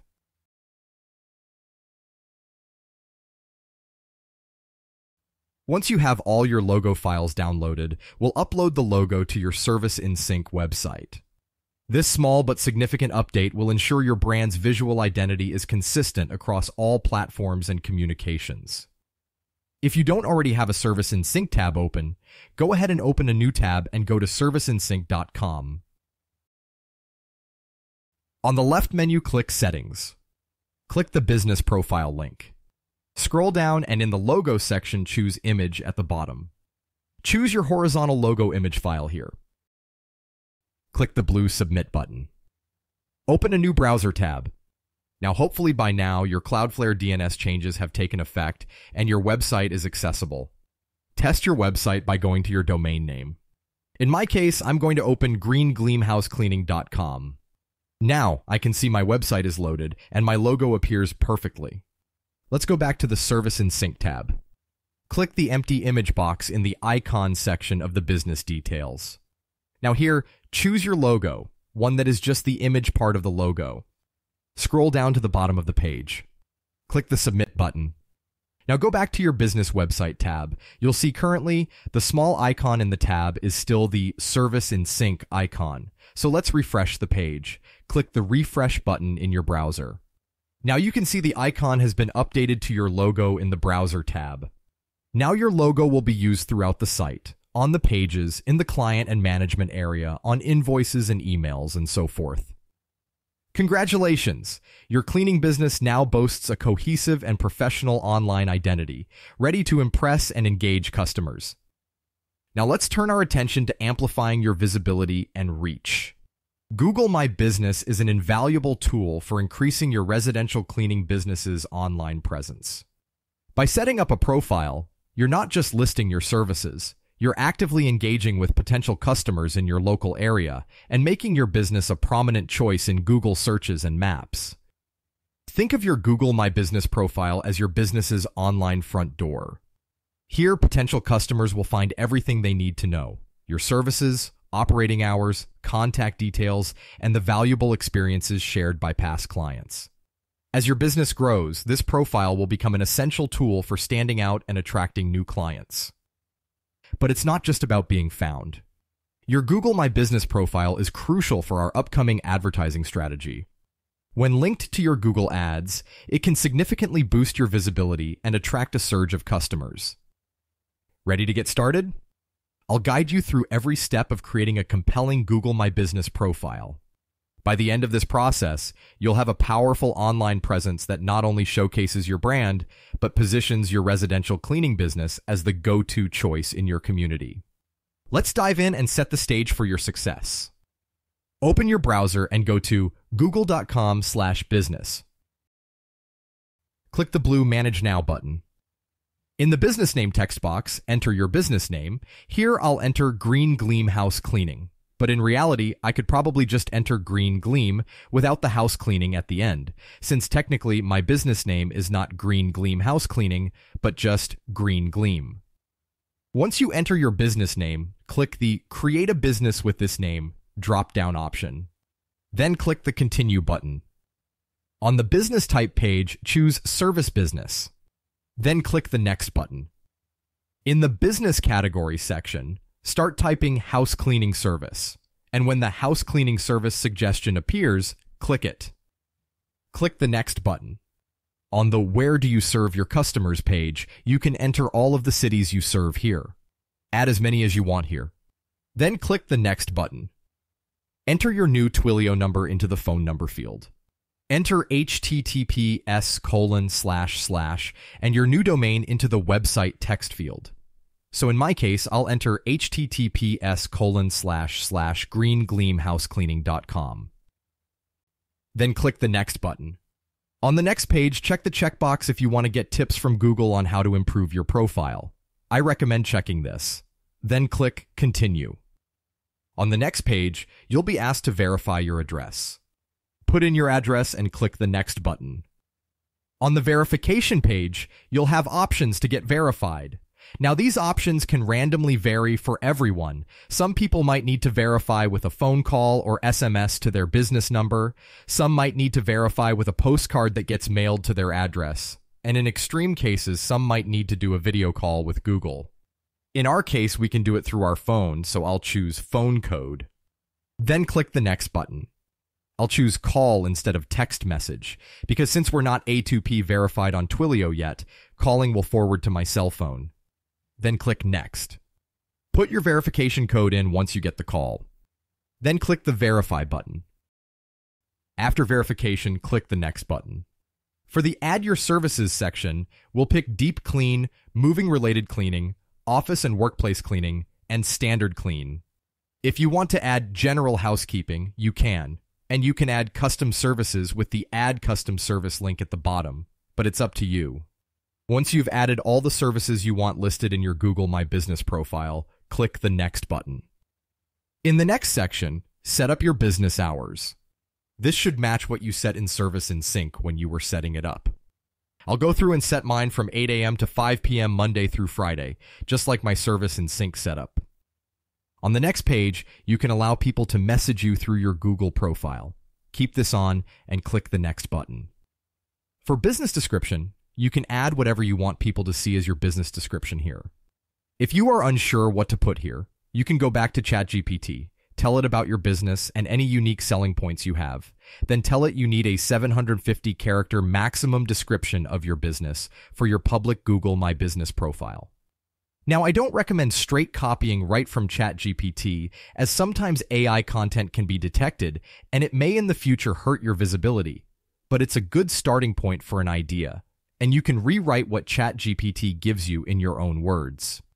In our case, we'll enter, at Green Gleam, we redefine cleanliness with our eco-friendly cleaning solutions, ensuring a spotless and sustainable environment for your home or office. Our dedicated team uses only Climate Pledge-friendly products, prioritizing your health and the planet's well-being. From regular housekeeping to deep cleanings, we offer a comprehensive range of services tailored to meet your specific needs. Trust us to leave your space immaculately clean while contributing to a greener future. Experience the difference with our reliable, environmentally responsible, and customer-focused approach. Join us in our mission to clean with a conscience. Then click the Next button. Since we don't have any photos of our work yet, we'll skip the Add Photos of Your Work page. Click the Skip button. Now, on the last page, you'll get an offer for free ad credit. This is going to be a big bonus for us, so click the Claim Your Credit button. This will also submit the business profile and open a new tab to create your first ad. Now, we're not quite ready to run ads yet, but we'll create a starter ad that we'll pause for now, just to get the ad account set up and ready to use. And we'll come back to creating a more detailed ad for our business later in the video. But for now, let's get our starter ad set up so that our account is ready to go when we need to turn on ads. After you've clicked Claim Your Credit, on the Where Should People Go After Clicking Your Ad page, select your business profile. Click the Next button. On the People Come Here After They Click Your Ad page, you can click Next again. On the main advertising goal page, you can leave this as Get More Calls. Then click Next. On the next page, you can leave it as is, scroll down and click the Next button again. On the Keyword Themes page, click New Keyword Theme. In the text box, start typing in House Cleaning Service. Once you see that in the Auto Suggestion dropdown, click it to select it. Remove any other keyword themes, so only House Cleaning Service is selected. Then click the Next button at the bottom of the page. On the Show Your Ad in the Right Places page, set your service area. Here you should match what you put as your service radius in Service in Sync. Once that's set, click the Next button. Now, on your budget, you can set this to whatever you feel comfortable spending on ads. Now, I know these numbers seem like a lot, but you get what you put in. And since our main customer acquisition method will be Google Ads, it's important to have a good budget here. I would recommend spending between $1,500 and $3,500 on ads monthly at minimum, depending on your location. The way this will work is you'll get recurring customers, and eventually ad spend will be covered itself with your profit. As you grow and gain more recurring customers, you can adjust ad spend as needed. If you have too many customers and not enough staff, you can certainly pause or lower the ad spend, and vice versa. If you have space on the schedule that needs to be filled, you can increase your budget on ads. I know starting out, your budget is probably very small, and that's what's great about the initial Google ad credit that they're offering at the time of this video, where they'll match your ad spend up to $500. So at the time of this video, the max ad spend free credit is $500. So hopefully by the time you spend that, you've already got customers on your schedule and starting to generate revenue. But for now, let's select the smallest option and click Next. On the review page, scroll down to the bottom and click Next again. On this page, you may need to enter your payment details. I specifically opt out of having a Google Ads expert contact me. I've talked to them before a few times, and I wasn't super thrilled with what they had to offer, so I'm opting out of it. And it's your choice if you want to have them contact you. That's fine too, so you can choose yes if you want as well. Now click the Submit button at the bottom. Proceed with creating the campaign. Now on the All Done page, click the Explore Your Campaign button. At the top left, you'll see the status of your campaign. It will most likely still be pending, and that's fine. We don't actually want any campaign to start yet anyway. Click the campaign status and choose Pause Campaign. You'll get a confirmation page asking you not to pause, but we're going to create a different campaign later on anyway, so go ahead and scroll down. Click the Pause Campaign button. In the How long do you want to pause pop-up, choose Forever or Until I resume. For now, your ad campaign is paused, and that's because we have a few important things we need to complete first before running ads. This gives us the perfect opportunity to focus on other essential aspects of your business before we return to the world of advertising. We'll soon refine your campaign strategy to fit your business's unique needs. But first, there's a critical step we need to address. Before we begin attracting customers and scheduling cleanings, it's essential to ensure your business is protected and prepared. Insurance isn't just a safeguard for your assets. It's a necessary foundation for any robust business strategy. Especially with Google local service ads, having insurance isn't just recommended, it's required. Reaching this milestone is a significant achievement. It's more than just a legal necessity. It's a demonstration of your commitment to your business's longevity and reputation. The right insurance protects against the unpredictable, offering a safety net for everything from accidental property damage to liability issues. It's not just about peace of mind, it's about securing the stability and future of your business. Understanding the importance of insurance is crucial, but finding the right coverage is equally important. I'm here to guide you through this process. We'll start by obtaining quotes from some well-known providers, but I encourage you to broaden your search. Gathering multiple quotes ensures you get the best coverage for your needs and budget. First, we'll visit Next Insurance, known for its competitive rates and specialized coverage for the cleaning industry. Together, we'll explore their offerings and see how they might suit your business. Open your browser and navigate to nextinsurance.com. Click the Get Instant Quote button at the top right. In the industry options, choose Cleaning. Make sure your state is correct and then click the Next button. On the What Kind of Business question, choose House Cleaning and Maid Service. Then click the Next button. For your email, you can put in your business email here. I'll put contact@greengleamhousecleaning.com. Then click Next. In the Tell Us About Your Business section, select Has one or more employees. Then check Uses Vehicles for Business Purposes. Then click the Next button.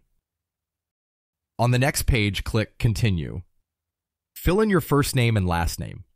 Then fill in your new business phone number. Scroll down and in the legal business name text box, put in your company name. In the main location text input, put in your business address. Choose if your mailing address is the same as your business address, and then click the Next button.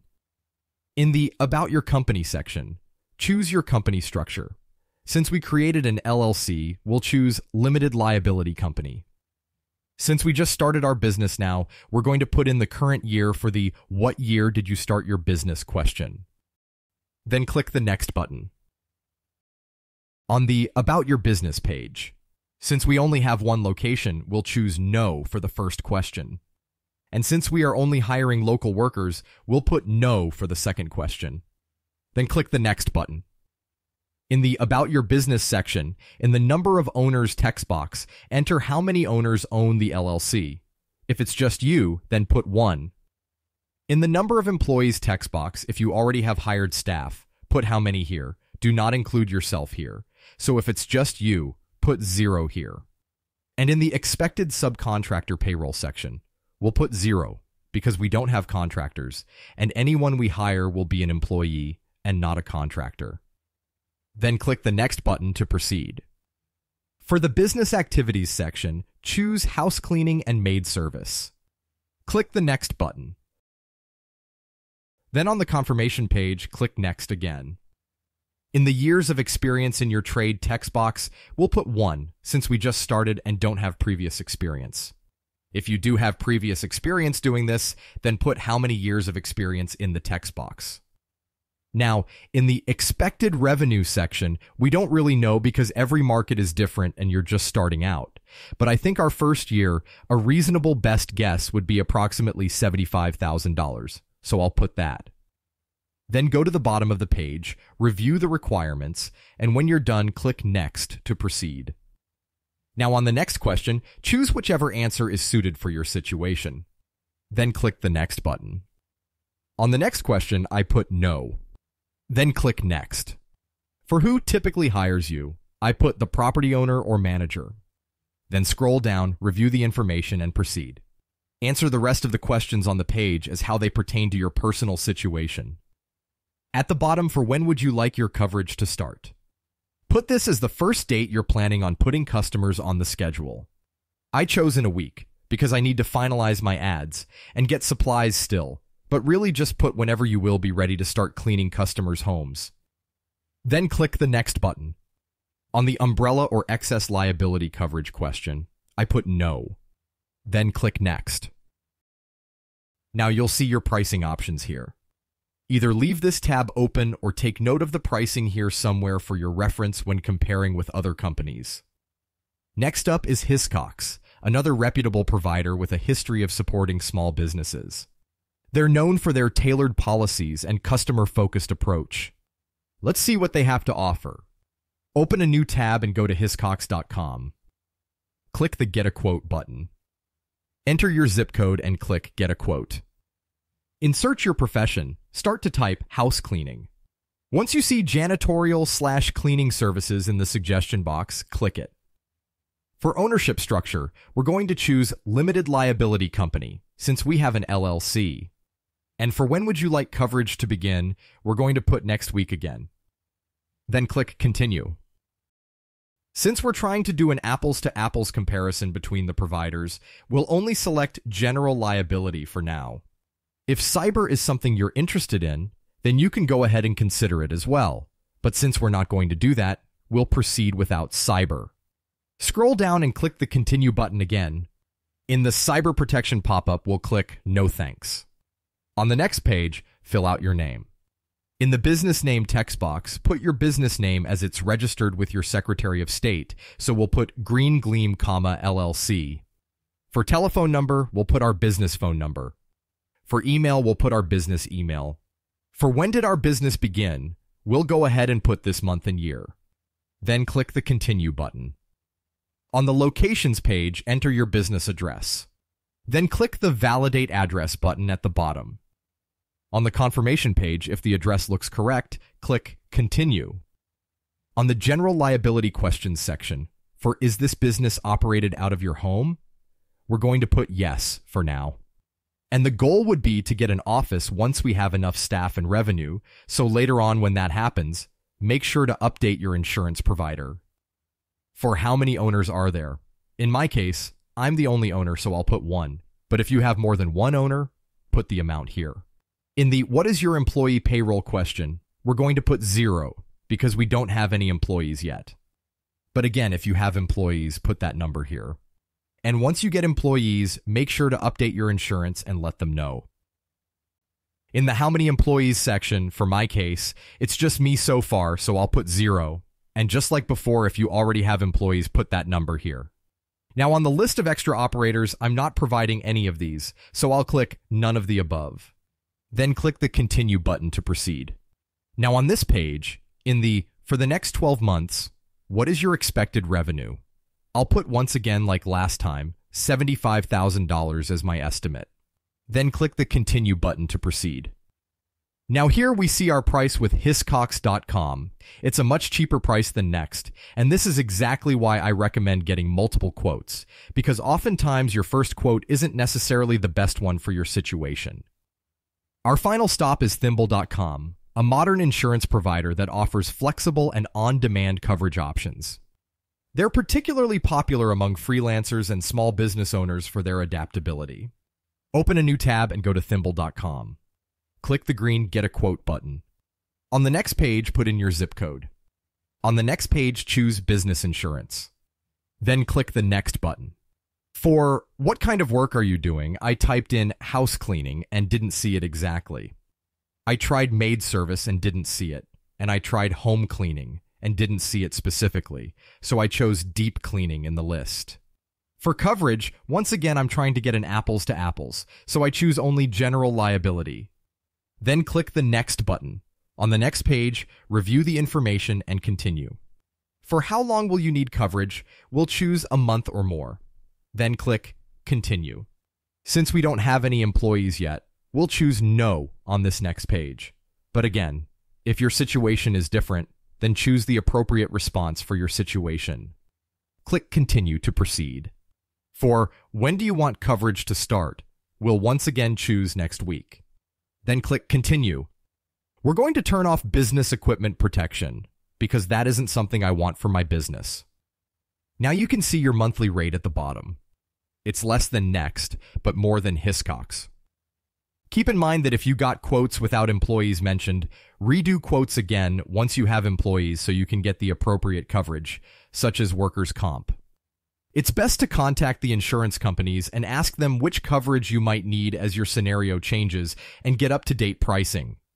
Coverage from when it's just you working to having multiple teams of employees will be drastically different. Also, coverage amounts between each company might be slightly different as well, so take all of that into consideration when deciding which company to go with. So remember, keep up with your policy. And make sure to update your policy so it covers you and your employees as your business grows and evolves. With quotes from these 3 insurers, you have a solid starting point. But don't limit your options. Reach out to other insurance providers you may already be working with, like those for your car or property. They might offer competitive business policies. If you're new to insurance, a quick online search will reveal more choices. The key is to balance coverage, cost, and trust. Armed with these options, you're ready to make an informed decision on insurance for your business. It's a strategic move, setting up your business for success and resilience. Once you've chosen your insurance provider, act quickly to get your policy active. This is crucial before you or your staff start working in clients' homes. It's not just a checkbox to tick off, it's a step towards safeguarding your business's future. Now, with insurance in place, let's check if a business license is required for your area. Depending on where you operate, specific licenses may or may not be necessary. I won't go into too much detail on how this is done because it varies greatly for each state, county, and city. So I recommend starting with your city clerk. Your city clerk's office should know more about licensing requirements in your city for residential house cleaning. Your city's website might have this information online, but I would actually recommend reaching out and talking to them directly just to be sure. They may be able to give you insight not just into city requirements, but any county or state requirements if they exist. Next, get in touch with your county recorder's office. The same thing. Inquire if there are any licensing requirements for residential house cleaning at the county level. And then finally, reach out to your state and see if there are any licensing requirements at the state level. If there is any licensing required, make sure to start an application right away, as you don't want any unnecessary delays in this crucial startup period. Now, before you can fill up your schedule, you need to know how to add a customer and job to the schedule if they call you. I'll go over that along with a few other important things that you need to know how to do in Service in Sync in the management account. Once you start running ads, potential customers will reach you in two different ways. The first way is they will visit your website, and in this case, they'll go through and start scheduling themselves for cleanings automatically. They'll be able to do everything themselves on there. But in some cases, potential customers might get only through part of the process without finishing the booking. If this happens somewhere along the process, you'll get an email with their details and what part of the process they stopped on. You can also see those leads in Service in Sync in the Customers section under Web Portal Leads. It's up to you to reach back out to them and see if you can complete scheduling the booking for them somehow.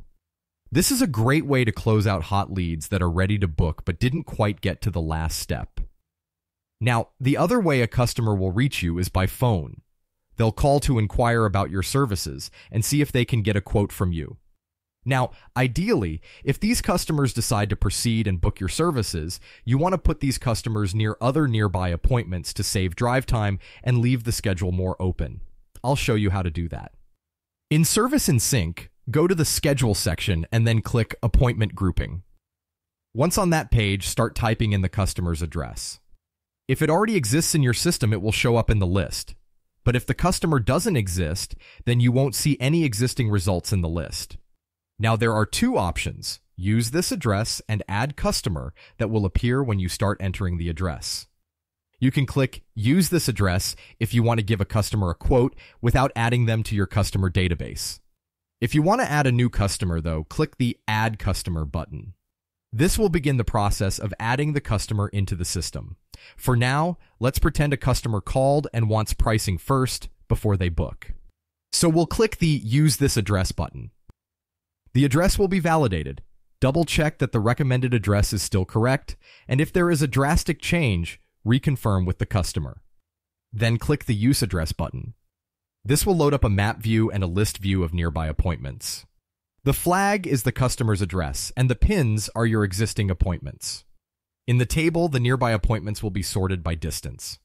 This table will give you an idea of the best times to schedule a customer so they can be nearby an existing appointment for that team.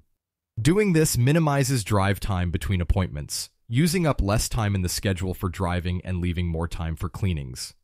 Now, at this point, the customer will probably want to get pricing and package information. You can view this in the Quick Quote drawer on the page. Open it by clicking the down arrow on the right side of the Quick Quote box. Now in here, you'll see the packages you have available. To get pricing for a package, click Select this package button. Depending on the package, you'll need to enter in specific variables that are used to price out the cleaning. Ask the customer those details and enter it in. It's a good idea to also jot these down, either in a notepad or on paper, since if they decide to book, we'll need them again shortly. Fill in the details and click Get Pricing. This will give you two things: the time the appointment will take and the price. The price is what you can tell the customer on the phone, and the time the appointment will take you can use to determine if their appointment is a good fit for a nearby existing cleaning. If that day doesn't work, continue down the list until you get a day that works. This way, you can ensure you have a highly optimized schedule to maximize amount of cleanings in a day. If none of the nearby appointment dates work, that's fine too. We'll instead ask them what day and time works for them and place them on the schedule for that time. Now, if the customer wants to continue and book, go ahead and write down the time you mentioned to them that they agreed to as well. Then click the green Add Customer button. This will open the Add Customer form.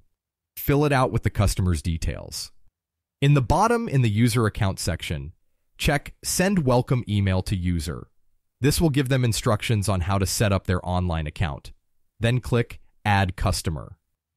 Now, if the customer is on the phone and wants to schedule, it's the same steps. But instead of Use Address, you'll click Add Customer right away in the Appointment Grouping Address lookup text box. That will first add the customer to the system, and then you can look up nearby appointments. So basically the two buttons do the same thing, just in different orders. Once the customer is added and you're ready to schedule the appointment, click anywhere on the team's open space in their schedule, even if that isn't where you want to schedule them. You'll repick the time and date on the next step anyway.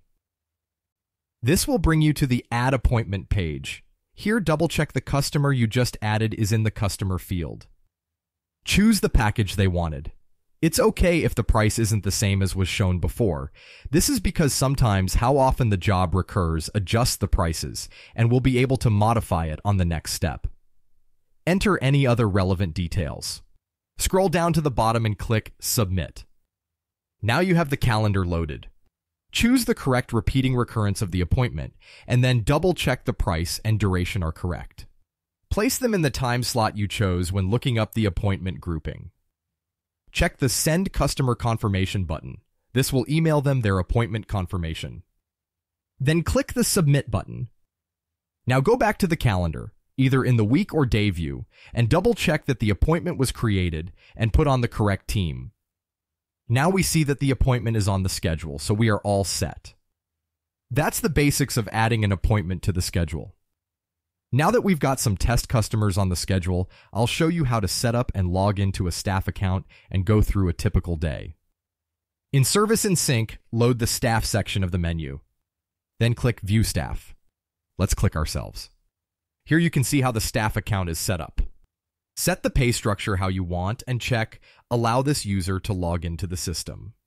Pick a username and password, and if this is for yourself, then you don't need to force a new password. But if this is for your staff, I highly recommend checking the Force User to pick a new password option for good cybersecurity hygiene. Click the Submit button.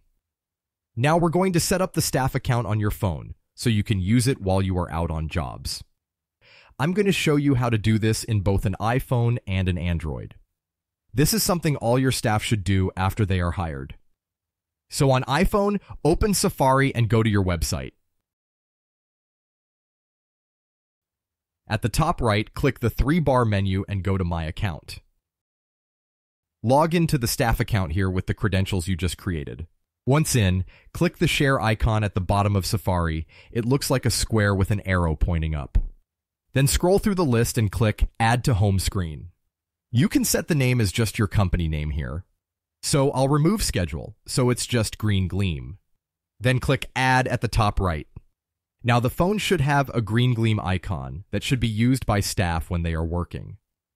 Now for Android, the procedure is very similar. Open Chrome and go to your domain name. At the top right, click the 3-bar menu and go to My Account. Log into the staff account here with the credentials you just created. Once in, click the Settings menu icon. It's the top right icon. Then from the menu, choose Add to Home Screen. You can set the name as just your company name here. So I'll remove Schedule, so it's just Green Gleam. Then click Add. On some Android versions, you may get a second pop-up that is asking to confirm that you want to add the icon to your home screen. If that shows up, click Add to Home Screen. Now the phone should have a green gleam icon that can be used when staff are working. Now before we shut off the phone, I want to walk you through a few important things in here. And I highly recommend going through each page and figuring out what everything does both in the main service and Sync website and also in the staff account on the phone. So typically when you start your day, you'll want to make sure that the calendar view is on today's date. Then click your own name in the Teams list. This will give you your route sheet for the day. It has all of your appointments for today.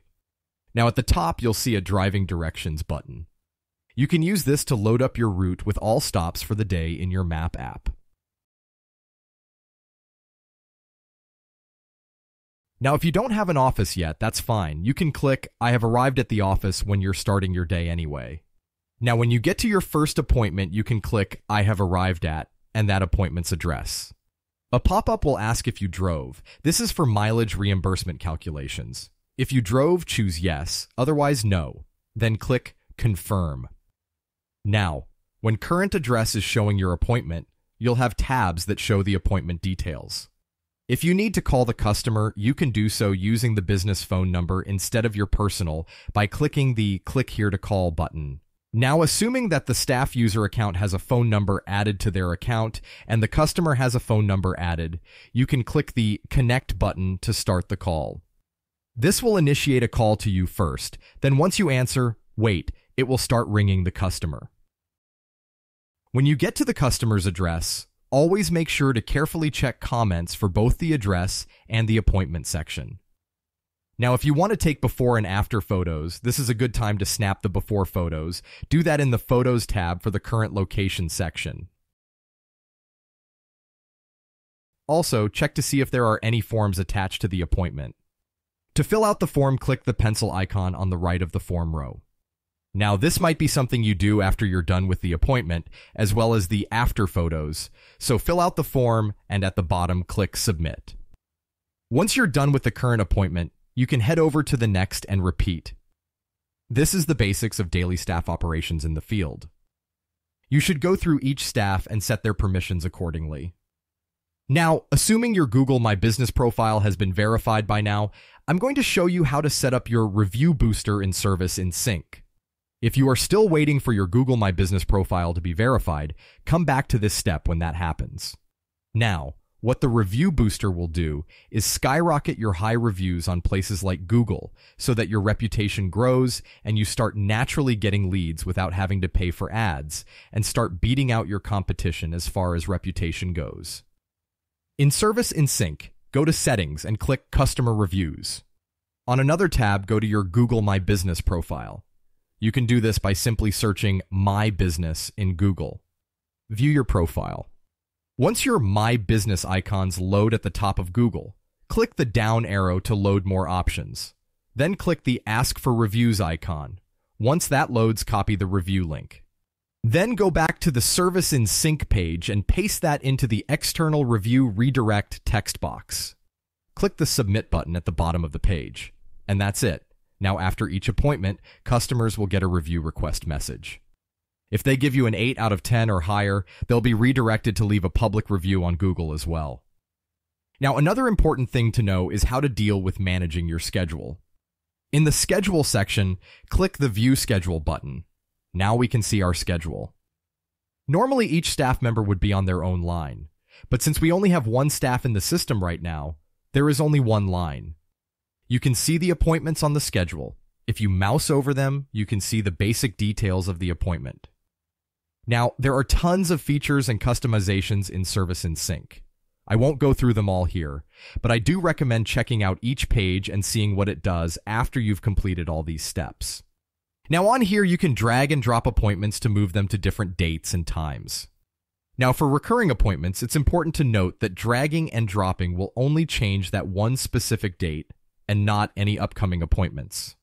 If you want to make more detailed changes or change upcoming appointments in the recurring series as well, you can do so by clicking on the appointment to load the Edit Appointment form. Here you can adjust all of the details for the appointment, and when you wish to save, you have 3 options. Only this date. This will change only this one specific day in the recurring series. All upcoming dates. This will change every appointment on this date and ahead in the series. And finally, all unchanged upcoming dates. This will save the changes to this appointment and all upcoming appointments in the series that have not had any modifications made to them. So that's how editing appointments on the schedule works. Now, if you signed up for Service in Sync and started with 2 staff, then the system is already set up for 2 staff, and you can skip the next step. But if you set it up for only 1 staff, like I did in my video, I'm going to show you how to set up things to work with 2 staff members for when you get your second cleaner hired. Let's assume we've hired a second cleaner to clean with us. In the left menu, choose Staff, then click Add Staff. Now let's add this second cleaner to the system. For sake of demonstration, I'm putting in the bare minimum for the staff's details, but I would recommend filling it out completely so they can utilize the system in full. Set their payout structure so you can keep track of payroll. Allow them to log in and set their credentials. If you want to add a profile photo, you can. This can be used once you enable SMS. You'll be able to send an on-the-way SMS to the upcoming customers to let them know who is on the way and when you'll be there. But this is only after you've been A2P verified in Twilio and enabled SMS. Alright, so now that you've added your new staff member, we need to assign them to work. To do this, click the Teams section on the left menu and then click View Teams. You'll see here that only one exists for you, and not the new staff we just added, so we need to add one. Either click the Add Teams button at the top or click the Add Team link in the Teams menu on the left. From here, for the team name, enter the staff's name. Then click the staff's name in the Assign Staff left side list. This should move their name over to the Assigned Staff list on the right. Once that's there, click the Submit button. Now you'll see you have two teams, one for each staff member. This is now set up correctly, and the new staff member is now available to have their schedule filled up. If you go to the schedule, you'll see now each staff has their own row. But we want to run 2 staff per appointment instead of each staff individually, so let's make some adjustments to make that work. Click Settings in the menu on the left. Then choose Packages and Pricing. Here you'll see the packages you offer. We're going to edit each package, so go ahead and click the green pencil icon in the first package row. Change minimum required teams from 1 to 2. Save the changes. Do this for each package, so each one has a minimum required teams of 2. This will make it so future scheduling will assign 2 staff members to each booking. Now we're not quite done yet, because we're going from 1 to 2 people. We need to double the price of our appointments, since they will take half the time. Go ahead and adjust the hourly rate to double of what it is now for each package as well. This is also a good time to review your pricing. If you wish to increase pricing, this is how you would do it here in the price per hour entry. Effectively, this is what you charge per hour for your services. Something to note though, changes here only affect new jobs being scheduled. They will not change the pricing of any existing jobs already on the schedule. Once you've doubled the hourly rate for each package, we're going to adjust our AI auto quoter to half the time appointments take. Since we're now sending 2 people out instead of 1, the appointments should be completed in half the time. Edit each auto quoter formula in the bottom table, at the bottom of the Packages and Pricing page. You can open these to edit, either by clicking the pencil icon or any of the blue text in the row itself. Scroll down to the bottom and click the pink % icon. In the text box, enter 0.5 and click the OK button. You'll see the answers are now half of what they were before we changed it. Repeat the same for the other duration formulas so that they are all updated accordingly. Now, once all the duration formulas were updated, let's go double check to see our changes. Click Schedule on the left menu, then click Appointment Grouping. Leave the address as is and click the Submit button. Open the Quick Quote drawer by clicking the down arrow on the right. Pick a package and get pricing. Here you'll see now that your duration is estimated at half of what it was, and your price for the appointment stayed the same because of your hourly rate doubling as well. This means we're all set to work as 2-people teams now. Now, one final thing you'll need to change, our existing appointments. We're going to assign our new staff to them and have the durations. This will open up the schedule more to book others in those time slots as well. Click Schedule on the left menu, then click View Schedule. In the weekly view, make sure you are on Today and find all upcoming appointments that are only on one team still. Click the appointment to edit it. In the Team Input box, click it and pick your second staff member so that both are in the Team Input box. Then go to the Duration Input box and have the duration of the appointment. So in our case, our 1 hour and 31 minute appointment turns into a 45-minute appointment. Then scroll down. For which dates are you changing? Select all unchanged upcoming dates. Then click the red Save button. Now you'll see the same appointment for both staff. That means this is correct, and if you wanted to move it, you can select either row and both will move, as they are now linked. Continue adding the second staff to the team and having the duration for all the existing appointments that are only assigned to one staff still. Repeat this process and go out 2 to 3 months on the schedule just to make sure you didn't miss any one-time changed appointments. Once all appointments on the schedule are assigned to 2 staff members and have had their durations halved, you're all set. Your system is now fully set up and ready for handling 2 staff members per appointment. Great job getting to this point. Next, we're ready to set up your high-performance customized Google Ads campaign. This campaign is tailored to consistently bring in recurring customers. But there's a key factor in making these campaigns cost-effective: your responsiveness. When potential customers call, it's crucial to answer promptly. Every call is an opportunity to provide a quote and secure a booking on the spot. Missing calls can mean missing out on business you've already invested in through your ads. So, keep your phone's ringtone nice and loud, especially during business hours. Each call answered is a step closer to maximizing your ad spend and growing your customer base. Let's now jump back into our Google Ads account and begin crafting a campaign that will drive our business forward. In your browser, go to ads.google.com. Click the Sign In button at the top right. Once the page loads, click Settings at the top. Then choose Switch to Expert Mode. This will give us the ability to create a customized campaign with various important settings we need control over. On the pop-up, click Switch to Expert Mode. Once the next page loads, click the blue New Campaign button. Choose Leads for the objective. If you get a pop-up, go ahead and go through it if you'd like to learn a bit about Google Ads. Now, if you have 2 conversion goals and both are call from ads, we're going to delete one of them because they are actually the same thing. Let's delete the contacts conversion goal by clicking the 3-dot menu at the right side of the row. Then click Remove Contacts Goal. Confirm removal by clicking Remove again. Then click the Continue button at the bottom right. This will load up a Select Campaign Type box. Choose Search here. For the campaign name, you can name this whatever you like. I'll just put House Cleaning as the name. Then click the Continue button at the bottom. Again, if you get another guide here, feel free to go through it if you wish to learn a bit more about Google Ads. On the bidding section, choose to focus on clicks. Then click the Next button. In the Networks section, uncheck both Search Network and Display Network. Go down to the Locations section and choose the Enter Another Location option. Then click the Advanced Search link. On the pop-up, choose Radius and then type in your address. Once you find your address, click it. This will put your address in the Targeted Locations list. By default, the radius is 20 miles. If this isn't what you put in Service in Sync, then adjust it by clicking the pencil icon in the row. Put in the same radius that you set in Service in Sync earlier in this video, then click the Save link. Now click the Save button at the bottom. Press the Location Options link. In the expanded options, choose Presence Only. Click the More Settings link at the bottom. Then click Ad Schedule. You can set this to whatever hours you'll be able to answer your phone, or you can just set it to match your business hours. Then click the blue Next button at the bottom. On the next page, if you get another guide here, feel free to go through it if you wish. Open a new tab and go to the Customized Ads Campaign Settings document I've made.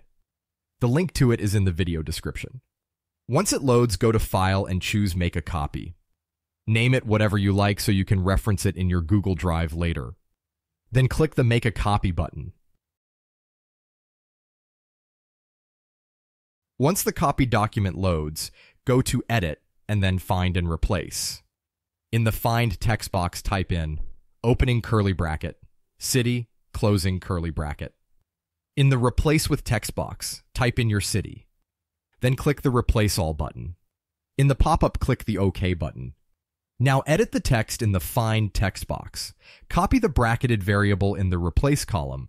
This time we'll copy State Abbreviation. Paste it into the Find text box. Then in the Replace with text box, put your 2-letter state abbreviation. Click the Replace All button again. Now, depending on how many neighboring cities are in your service area, if there are none, you can simply delete the keywords that contain nearby city. If there is only one, you can replace opening curly bracket, nearby city, closing curly bracket with your neighboring city. If there is more than one, though, you'll need to copy each instance of keywords with nearby city and number them. I'll be doing 2 nearby cities, so I'll copy it so there are 2 copies of each keyword with opening curly bracket, nearby city, closing curly bracket, and I'll add 1 and 2 to the end of them. This can be a bit of a tedious process, but work through it and get through them all. Once you're done, again, go to Edit and Find and Replace. This time, put your nearby city placeholder in the Find text box. In the Replace with text box, put the name of the neighboring city. If you have multiple, then replace each numbered opening curly bracket, nearby city, closing curly bracket, with the neighboring city. So for my example, I'm replacing opening curly bracket, nearby city 1, closing curly bracket with Pine Hills, and opening curly bracket, nearby city 2, closing curly bracket with Kissimmee. Once you're done, click the Done button. Now all placeholders in keyword column should be replaced with your specifics. Copy everything in that column except row 1. Go back to the Google Ads tab. Paste in the entire list we just copied into the Enter Keywords text area. Scroll down to the Ads section. In the final URL text box, enter https:// and your domain name. In our case, we'll enter https://greengleamhousecleaning.com. If your phone number isn't already showing in the Calls section, click the Plus Calls link. Click the checkbox next to your phone number in the list to select it. Then click the Apply button at the bottom. Scroll down to the Headlines section. Then switch back to the tab with your keyword document. On the bottom, click the Add Headlines sheet to open it. Now copy each headline and paste it into a headline text box in the Google Ads tab. Go back and forth until you have them all. You'll need to click the plus headline link to open up more text boxes once you run out. Continue that until you've copied all of the headlines. Now in the Descriptions section, Google may recommend some descriptions. You can see those by clicking the View Ideas link. It's up to you if you want to try Google's suggested descriptions. If you do, you can click the plus next to each description suggestion to automatically copy it to the description text box. You can also add more description text boxes by clicking the plus description link at the bottom of the section. If you don't like the suggestions and want to go with what's in the keyword document, that's fine too. You can delete the ones Google gave you and replace with the ones in the keyword list document. Go back to the Keyword List tab. On the bottom, click the Add Descriptions sheet to open it. Copy each one of these into a description text box in the Google Ads tab. Go back and forth until you've copied them all. Now scroll down to the Site Links section. Click the plus Site Links link. Click the Create button at the top right. Go back to the Keyword List tab. On the bottom, click the Add Site Extensions sheet to open it. Now here we have another placeholder to replace. Go to Edit and then click Find and Replace. In the Find text box, enter opening curly bracket, domain, closing curly bracket. In the Replace with text box, put in your domain name. So in our case, we'll put in greengleamhousecleaning.com. Then click Replace All. If it asks you to replace in all sheets, click the OK button to proceed. Then click the Done button. Now copy each site link to the Google Ads tab. Notice each row in the keyword document has a heading that corresponds to their input box in the Google Ads tab.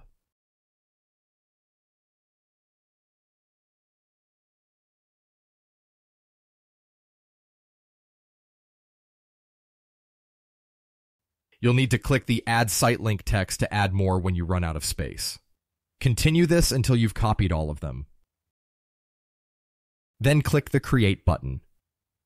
Then click the Save button. Now let's do the same thing with callouts. Click the plus callouts link. Go back to the Keyword List tab. On the bottom, click the Add Callouts sheet to open it. Copy each one over to the Google Ads tab just like before. You'll need to click the Add Callout Text link to add more text boxes.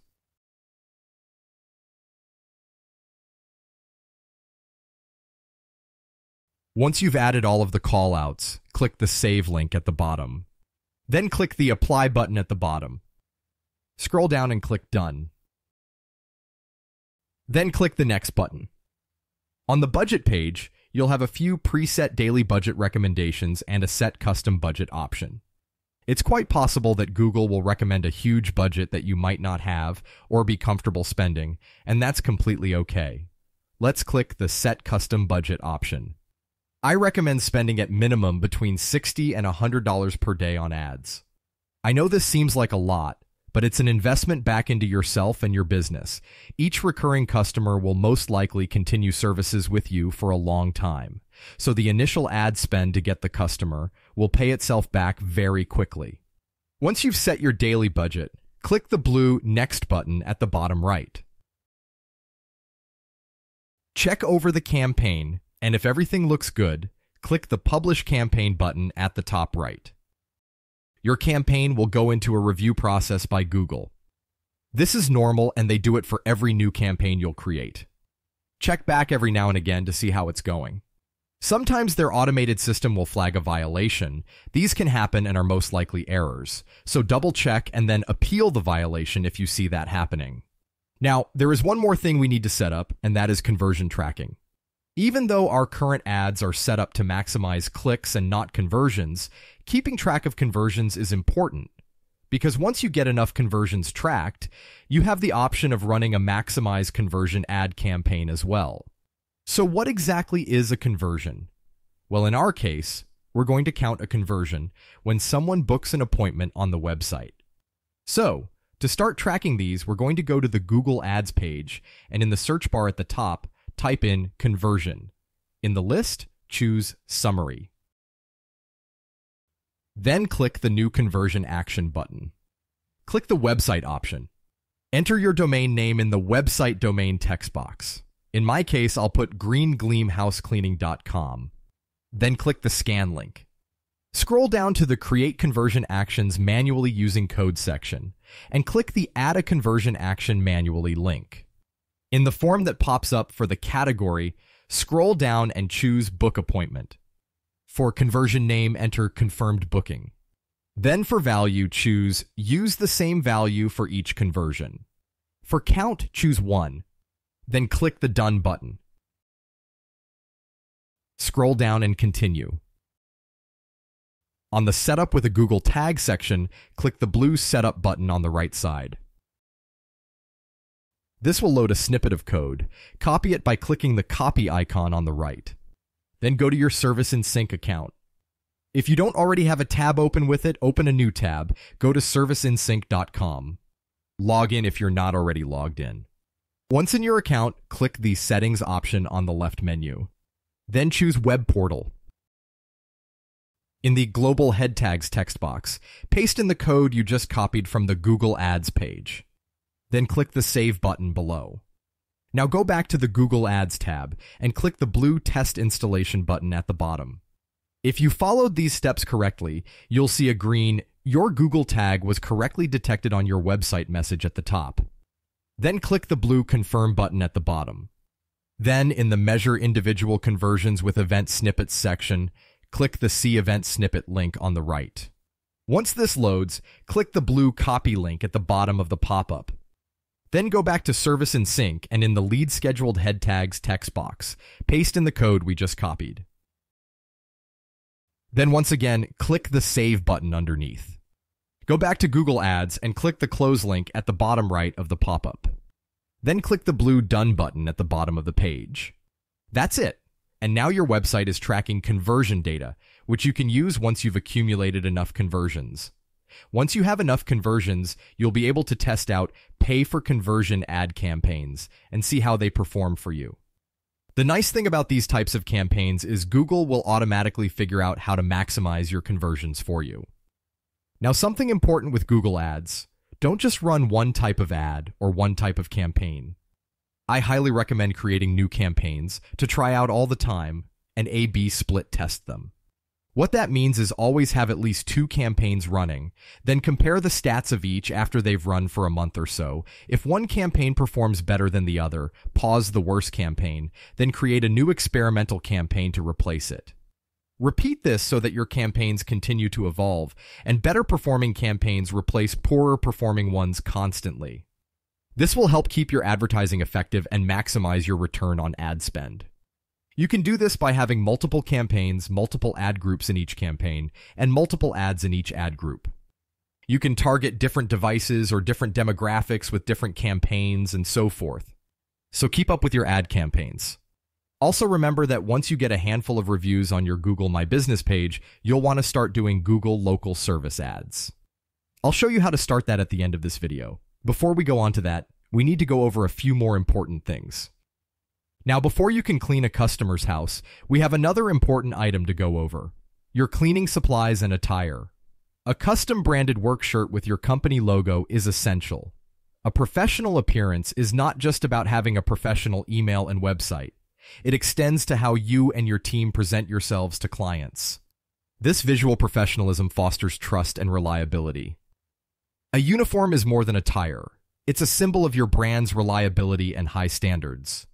Before you or your staff set foot in a customer's home, make sure everyone has a uniform. If your budget allows, have a few common sizes on hand. If not, order them as you hire new staff. It's crucial that every team member represents your brand consistently and professionally from the first job. Now, there are a few great options for ordering custom work shirts online. And I'll walk you through one of those, but alternatively, for a more personalized touch, consider a local embroidery or screen printing service, someone in your area. Working with a local provider can help you get a more tailored outcome. So let's get started on creating your custom work shirts. I'll walk you through this process of ordering it online. We'll start by going to queensboro.com. Once the page loads, click Printed Apparel at the top.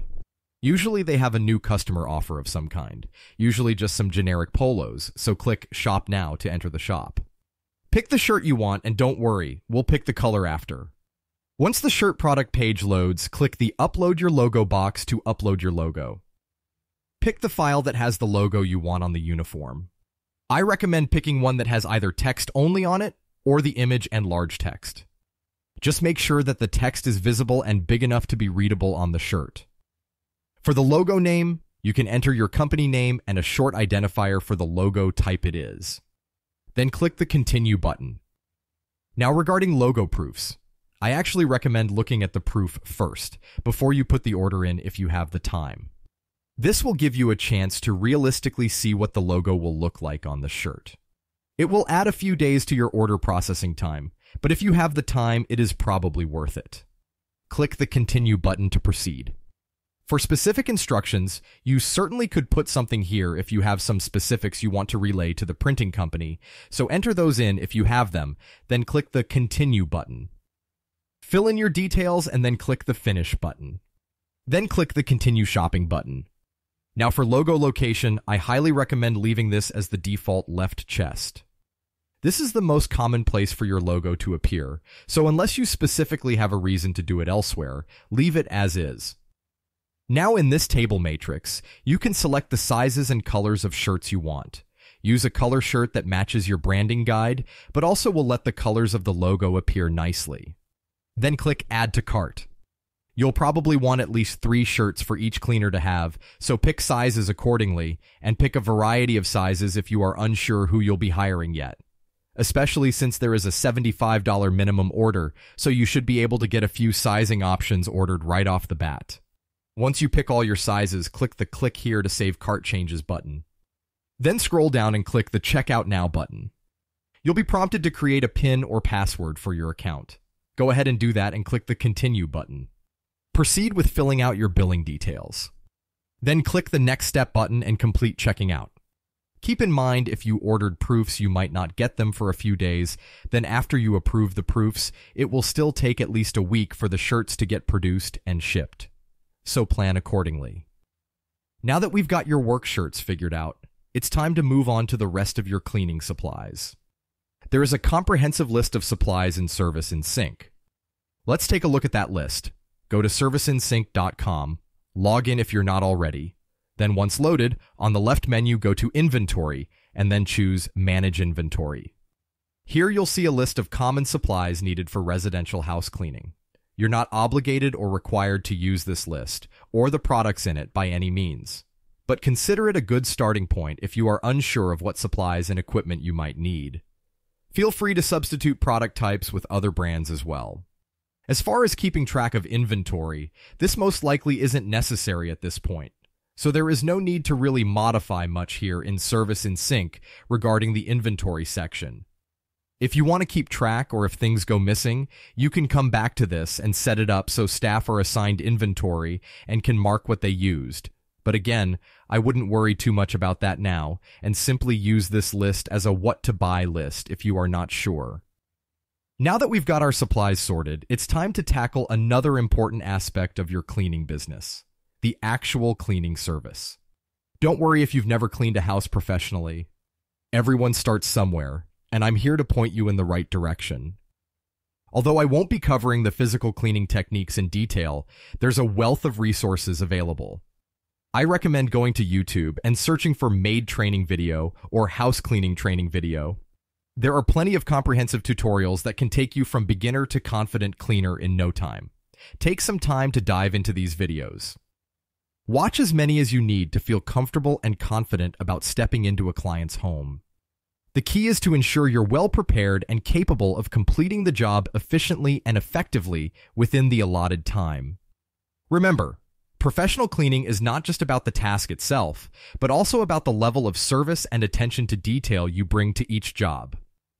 So, go ahead and immerse yourself in these training resources. Once you feel confident in your cleaning skills, you'll be ready to deliver top-notch services to your clients. Let's make sure you're fully equipped to provide an exceptional cleaning experience. One last thing you should probably check out is the appointment forms in Service in Sync. These are checklists designed to help you know what to clean depending on if the customer ordered a standard clean, a deep clean, or a move-in, move-out clean. To view and adjust these as necessary, go to serviceinsync.com. Sign in if you're not already logged in. On the left menu, choose Reports, then click Appointment Forms. Here you'll see each checklist for each appointment type. Cleaners will be required to fill one of these out before being able to check out of each appointment for the day in Service in Sync, so make sure they are set up exactly how you want. Now that we've got most of the infrastructure and operations side of things figured out, now is a good time to consider opening a business bank account. This will help with keeping business finances separate from your personal and making sure payroll for staff is pulled from the business account. It will also be important to be able to deposit checks if clients make checks out in your business name. Now, before you walk into the biggest bank branch around the corner, it's important to consider fees and account types for business accounts. Many of the big banks charge fees for various aspects of keeping and using a business bank. I would recommend considering a local credit union when choosing a business bank. Credit unions often offer personalized service and lower fees compared to larger banks. Plus, establishing a relationship with a local institution can be beneficial as your business grows and your financial needs evolve. Now, if you're going to your local bank or credit union to open a business account, bring along the LLC paperwork from the Secretary of State and tax EIN paperwork from the IRS. This documentation helps verify your business's legitimacy and is often required when setting up a business bank account. Having your LLC and IRS paperwork in hand streamlines the process and shows the bank that you're serious about your venture. Keep in mind that different banks have varying requirements for business account setups, so calling ahead to inquire about necessary documents can save you time and ensure a smooth experience. Once you get your business bank account set up, make sure to change your routing number and account number in Stripe so credit card payments go to your business bank account. You can do this by opening your browser and going to stripe.com. Go ahead and log into your account. Once in the search bar at the top, search Bank. In the results, click the External Payout Accounts link. There you'll see your bank account. Click the Edit button. Now this is a pretty big change, so you might need to go through a few security verifications to be able to actually make the edit. Once you get to the bank account form, fill in your name, your new routing number, and your new account number for your business bank account. Then click the Edit Account button to save the changes. That's all it takes, and now your credit card processing will deposit into your new business bank account. Now let's talk about one of the most exciting and challenging aspects of growing your residential cleaning business: hiring cleaners. As your business expands, you'll need a dedicated team to help you deliver top-notch service to your clients. In this section, we'll walk you through the process of finding, interviewing, and hiring the right cleaners for your team. I've created a basic job description template that you can use for hiring cleaners. I recommend adjusting it as you see fit for your personal preferences and needs. I'll leave a link to it in the description below so you can get access to it. Load it up and then go to File, then Make a Copy. This way you can get your own editable version in your Google Drive to put your own logo and details into. Now there are quite a few good places you can list your job position. Depending on budget, I would go with one or more of the following job listing websites: Indeed.com, ZipRecruiter.com,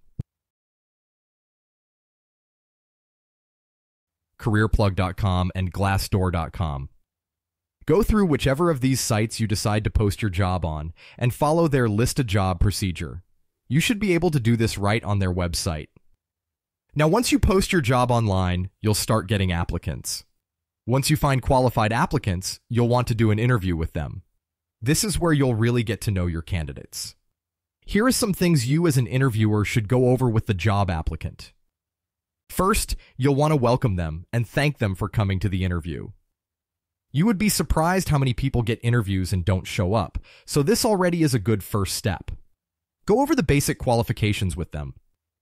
These could be things like confirming that they are at least 18 years old, they have their own car and are able to drive, they have a valid driver's license and insurance for their vehicle, and that they have a genuine need for employment. Next, you'll want them to fill out a job application. I've provided a sample here, and I'll put a link to it in the description. So load it up, then after it's loaded, go to File at the top. Then click Make a Copy. This will copy it to your Google Drive so you can make changes to it. Take a look and adjust it for your business, and make sure to have a lawyer review it to make sure it complies with all laws in your area. While the applicant is working on the application, you can double check with them if they have any questions. Once the application is done, it's best to double check the applicant knows the job description's responsibilities. Ask them if they know what these are, and make sure that is clear. Next, explain the need for a background check. It's not just about due diligence, it's about establishing trust. Assure them that it's standard practice to ensure the safety and security of your clients' homes. Explain that their reliability and professionalism are as important to you as they are to your customers. Next, the drug screening. Safety is key in the cleaning industry. Clearly communicate that the use of chemicals and equipment requires a clear mind and steady hand. Emphasize that drug screenings are part of maintaining a productive and healthy workplace for everyone. It's not just about compliance, but care for your team's well-being. Convey that these steps are in place to protect the company's reputation and the integrity of the work environment, which benefits all employees. Remember, transparency and a positive tone can ease apprehensions. You're not just hiring an employee, you're extending them an opportunity to join a professional and trustworthy team. Next, invite the applicant to share personal details, including information about their family. Ask the applicant to talk about their hobbies and interests. Discuss the daily work schedule, emphasizing the importance of consistent attendance and reliability. Next, inquire about the applicant's past employment, specifically what aspects they enjoyed and what aspects they did not enjoy. Invite the applicant to ask any questions they may have about the job responsibilities. Determine the applicant's preferred availability and if that works for your business. Check if there are any constraints preventing the applicant from working the schedule you want. Discuss any potential concerns regarding the physical demands of the job, particularly the necessity of cleaning tasks that involve working with hands and knees. Clearly explain the compensation structure, specifically how their wage is calculated, the pay period, and when they can expect to be paid for the previous pay period. Open the floor for any questions the applicant may have. End with asking for any recommendations or references the applicant may have. This should give both you and the applicant a good introduction and a better understanding of each other. If you decide the interview went well and want to proceed, you can go ahead and start with the background and drug screening. I'll show you how to do that. Open your browser and go to checkr.com. That's checkr.com. Click the Start for Free button. Fill in your name, business email, business phone number, and company name. For the question, when are you likely to order your first check, choose today. For annual volume of checks, choose 1 to 10. Then click the Get Started button. On the next page, confirm your business email is correct and choose a password to log into your account. In the U.S. Tax ID text field, enter your IRS EIN that you previously got. Enter your business address in the next fields. For do you hire for multiple locations? Choose no, since you've only got one location so far. Then choose your state in the dropdown. Proceed with signing up and click the Next button. On the next page, enter in your credit card details so you can pay for the background check and drug screenings. Then click the Continue button. On the Order Your First Background Check page, scroll down and click Do This Later. Then confirm by clicking the Do This Later button. Click the Go to Dashboard button to proceed. If it asks you to sign in, then re-sign in with the credentials you just created. Once logged in, you may need to reconfirm your state and city if the pop-up appears. If you get the Welcome to Checker pop-up, you can go ahead and close it. Confirm your city and state. Then click the Save button to proceed. In the left menu, choose Packages. Then at the top, find the Drug Tests box and click the Setup button in there. Fill in your details here, then click the blue Submit button. Now, once your account is fully verified and the drug test screenings are set up on your account, to order the screenings, you'll click the Order Background Check button on the left. You'll put in the email address of the job applicant and then go through the next steps on this site to order the screenings. Make sure that you order the criminal checks and drug screening you see fit for your company. Depending on what packages you ordered and the screenings themselves, it can take a little while to get them back. But once the background check and drug screening come back clear, you can proceed with the hiring. You'll need to send the applicant an employment agreement. Find one you can use online that works for you, and then have a lawyer look it over and make any adjustments that relate to your business specifically. You'll also need quite a few documents from them, most likely. Do a search for a new hire checklist from your state's Department of Labor for more details about this. If you can't find anything, contact your state's Department of Labor and ask what is needed when you are hiring an employee. Most likely you'll be required to complete an I-9, a W-4, and various other things from the state. Once you've successfully onboarded your employees, equip them with service and sync accounts, provided uniforms, and ensured they're trained both in cleaning and using the service and sync system. Don't forget to update your insurance policy with your new hires to include them in your workers' comp coverage. You're almost at the finish line of setting up your business operations. There's just one more critical component to put in place: your payroll and benefits system. This step is crucial for running your business smoothly and ensuring your team is compensated and cared for. Now, let's dive into setting up your payroll and benefits, a key aspect of any successful business. For this, we'll use Gusto.com, a user-friendly platform known for streamlining payroll, tax, and benefits processes. With Gusto, you can efficiently manage your staff's financial aspects, from regular salaries to essential benefits. This isn't just about paying your team. It's about creating a supportive work environment that values and respects their contributions. So let's get started with Gusto.com, ensuring your payroll is as professional and efficient as the cleaning services you provide. I'll guide you through each step to make this process as smooth as possible. Now, before we sign up, there is a pretty cool way to get $100 credited to our account. Open your browser and go to gustocoupon.com. Click the Activate Coupon button. Then on the next page, click the Create Account button.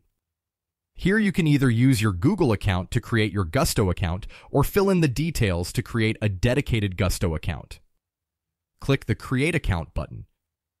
You'll need to verify your email, so go ahead and open your business email. Find the email from Gusto.com and open it. Click the Verify Your Email button. In the Create Your Company Profile step, choose Domestic Employees. For How Do You Currently Run Payroll, choose We Are New to Running Payroll. Then click the Continue button. On the next page, ensure your company phone number is correct. And then click Add Your Mailing Address. Enter your mailing address here. Then click the Save button. Then click Continue. On the Tell Us If You're Registered with the IRS, choose Yes. For Do you have a company bank account? If you've already opened a bank for the business, go ahead and choose Yes. If you haven't opened it yet, choose No. For the question, have you already hired employees? If you've already onboarded an employee, choose Yes. If you haven't yet, choose Not Yet. Then click Continue. On the next page, enter your IRS EIN in the federal EIN text box. For the business entity type, choose LLC. For the what's the legal name of the company, enter your legal company name as it's written on your EIN notice. Leave the federal filing form as 941. For the what industry are you in question, put janitorial services. Then click the Continue button at the bottom. On the next page, choose Use my mailing address, then click Continue. On the next page, I chose No, I don't, but you can choose accordingly to your situation here. Then click Continue. For health benefits, this is up to you. Gusto has many options, both where benefits are offered and you can contribute or where benefits are offered, but the cost is up to the employee to pay in full and so forth. Pick what suits you here and click Continue. For your first payday, you can line this up with your Service in Sync payroll. Open a new tab and head over to Service in Sync. Log in if you need to. On the left menu, choose Settings. Then choose Payroll.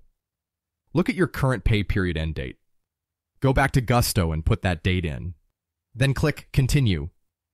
On the next page, click Let's Go. Now here you can link your bank account.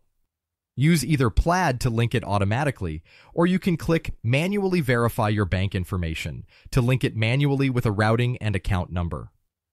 Now I'm going to stop here, because from here you should be able to handle the rest on your own, and it's all customization to your specific preference. Continue with signing up for Gusto and use it as necessary for your business. Check out their benefits and decide what you want to provide with your company. And there we have it. As we wrap up this in-depth guide, remember, this isn't the end. It's just the beginning of your incredible journey in the cleaning business. Everything you've learned here sets the stage, but the real show starts now. Running your own business means always staying on your toes, juggling ad campaigns, customer service, managing your team, handling payroll, and so much more. A few important things to keep in mind as you move forward. First, don't forget about the A2P verification in Twilio. It's a crucial step and you need to complete it 30 days after your business registration. Set a reminder, mark it on your calendar, do whatever it takes to remember this key task. Then, once you're A2P verified, remember to activate the SMS features in Service in Sync. It's a small but significant step that can make a huge difference in how you communicate with your customers. Ad campaigns are going to be a big part of your strategy to attract customers. Keep experimenting with new campaigns, keep learning from the results, and refine your strategies. The goal is to become more effective with your ads and make every dollar count. Once you get at least 5 good reviews on your Google My Business profile, you should sign up for Google Local Service ads. These are a bit different than the Google Ads campaign we signed up for before, but can also be very effective at getting customers. So make a reminder to sign up for those once you hit at least 5 reviews. Updating your employee policy manual is also essential. Your business will evolve and your policies should too. It's the best way to ensure everyone on your team is on the same page. And speaking of your team, developing an effective onboarding and training plan is key. Work closely with your staff to create a system that makes bringing on new team members smooth and efficient.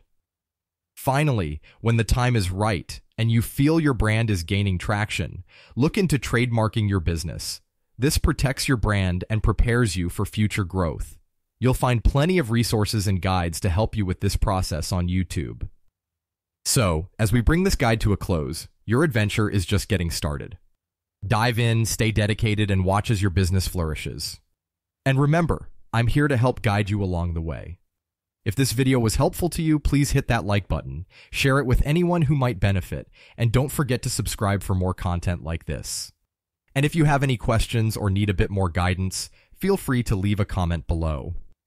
I'm here to help you further. I wish you the best of luck on your journey to building a successful cleaning business.